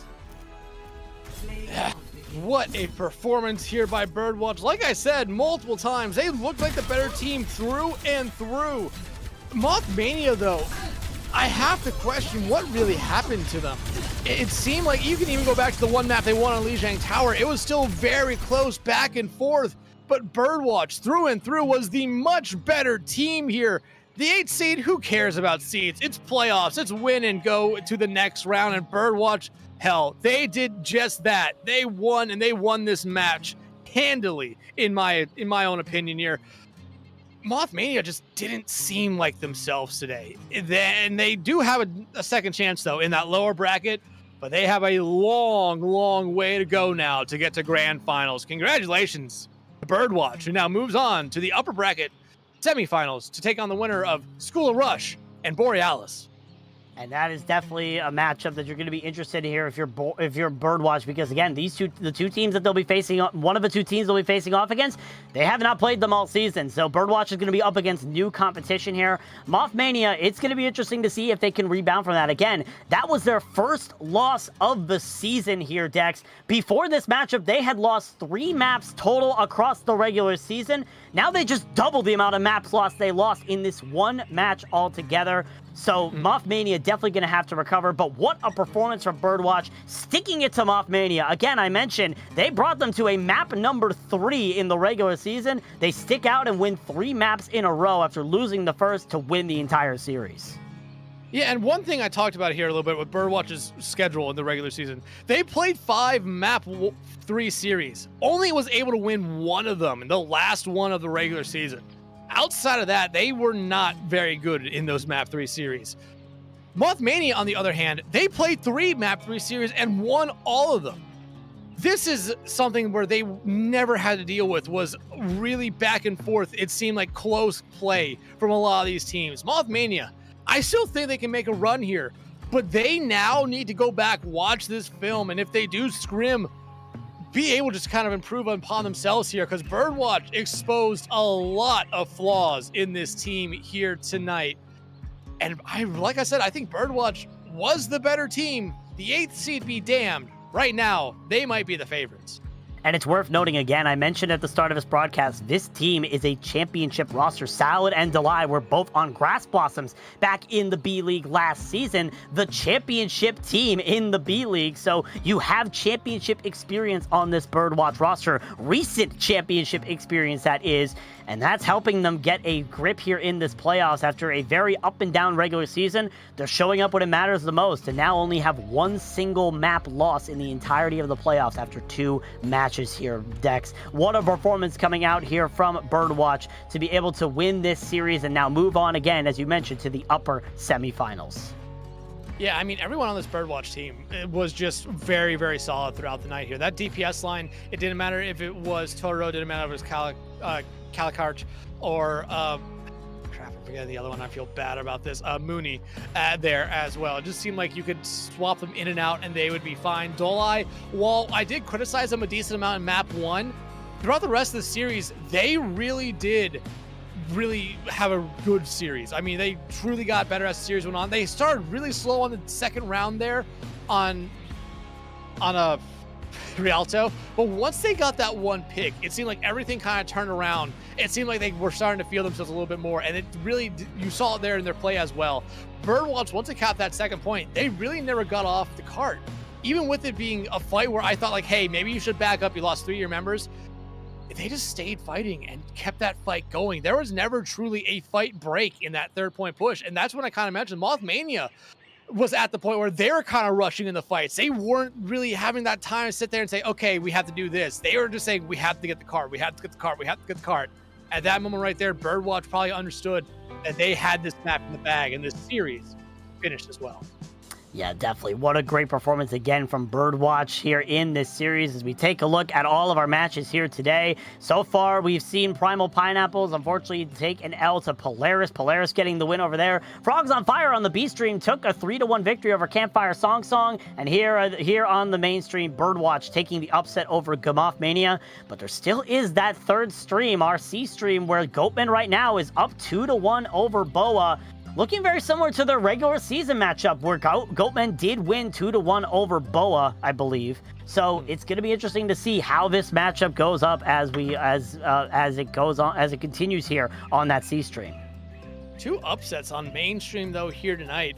A great way to end this weekend here of BPL action. And hey, Goatman and Boa, like we kind of said, I mean, those 2 teams were 6-1. They are a tough out each way here. But hey, you see the midweek matches coming up here tomorrow night. We have 2, School of Rush and Borealis. If you're BirdWatch and Mothmania, you're going to be paying really close attention to that one. Reprieve and Requiem as well. Another A-League matchup right there. Smoke Wolves and Chungus Fungus already scheduled for Thursday.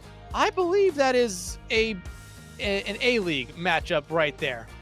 Yep, and we also got another matchup, I believe, coming out on later this week here. Aurora versus Blind Music Society. Seems like it has been confirmed for a later date in the midweek. Again, updates will be made on the BPL Discord server, but right now, Aurora versus BMS is going to be on Wednesday at 6 p.m. Eastern time here. But it's going to be interesting. We're seeing the playoffs constantly develop over all 3 of these leagues, and we're seeing some of these teams show what they're made of, even having to play in the midweek because of the weekend availability decks. So it's going to be interesting watching all of these teams continue out through the rest of the season. Yeah, especially there's a lot more action to be had here in BPL. You're not going to want to miss it on any of the channels, so make sure you follow all of them here. Bad Pachimari League, BPL 2, BPL 3, BPL 4 maybe might even be used at some point. Remember, that does exist. Also, just join Discord. We do ping when we go live with all of our streams, so a lot more action to come here in BPL. You're not going to want to miss it. Yes, absolutely. You do not want to miss any of it. But for now, that's going to do it for us here today. For my wonderful co-caster, Dexatron, as well as our amazing production staff and observers that help bring all of this to your home right here on twitch.tv. My name has been Bowsy. Until we meet again, we hope you all have an amazing night, and we'll catch you later this week for more BPL Season 7 playoff action. We got nowhere to be, just a slow dance with the summer heat. The world outside can't wait a few, 'cause right now we got nothing else to do. The sun is peeking through the cotton white so tangled up in mine. Feet on the wall, your head on me, floating easy. We got nowhere to be. Got nowhere to be.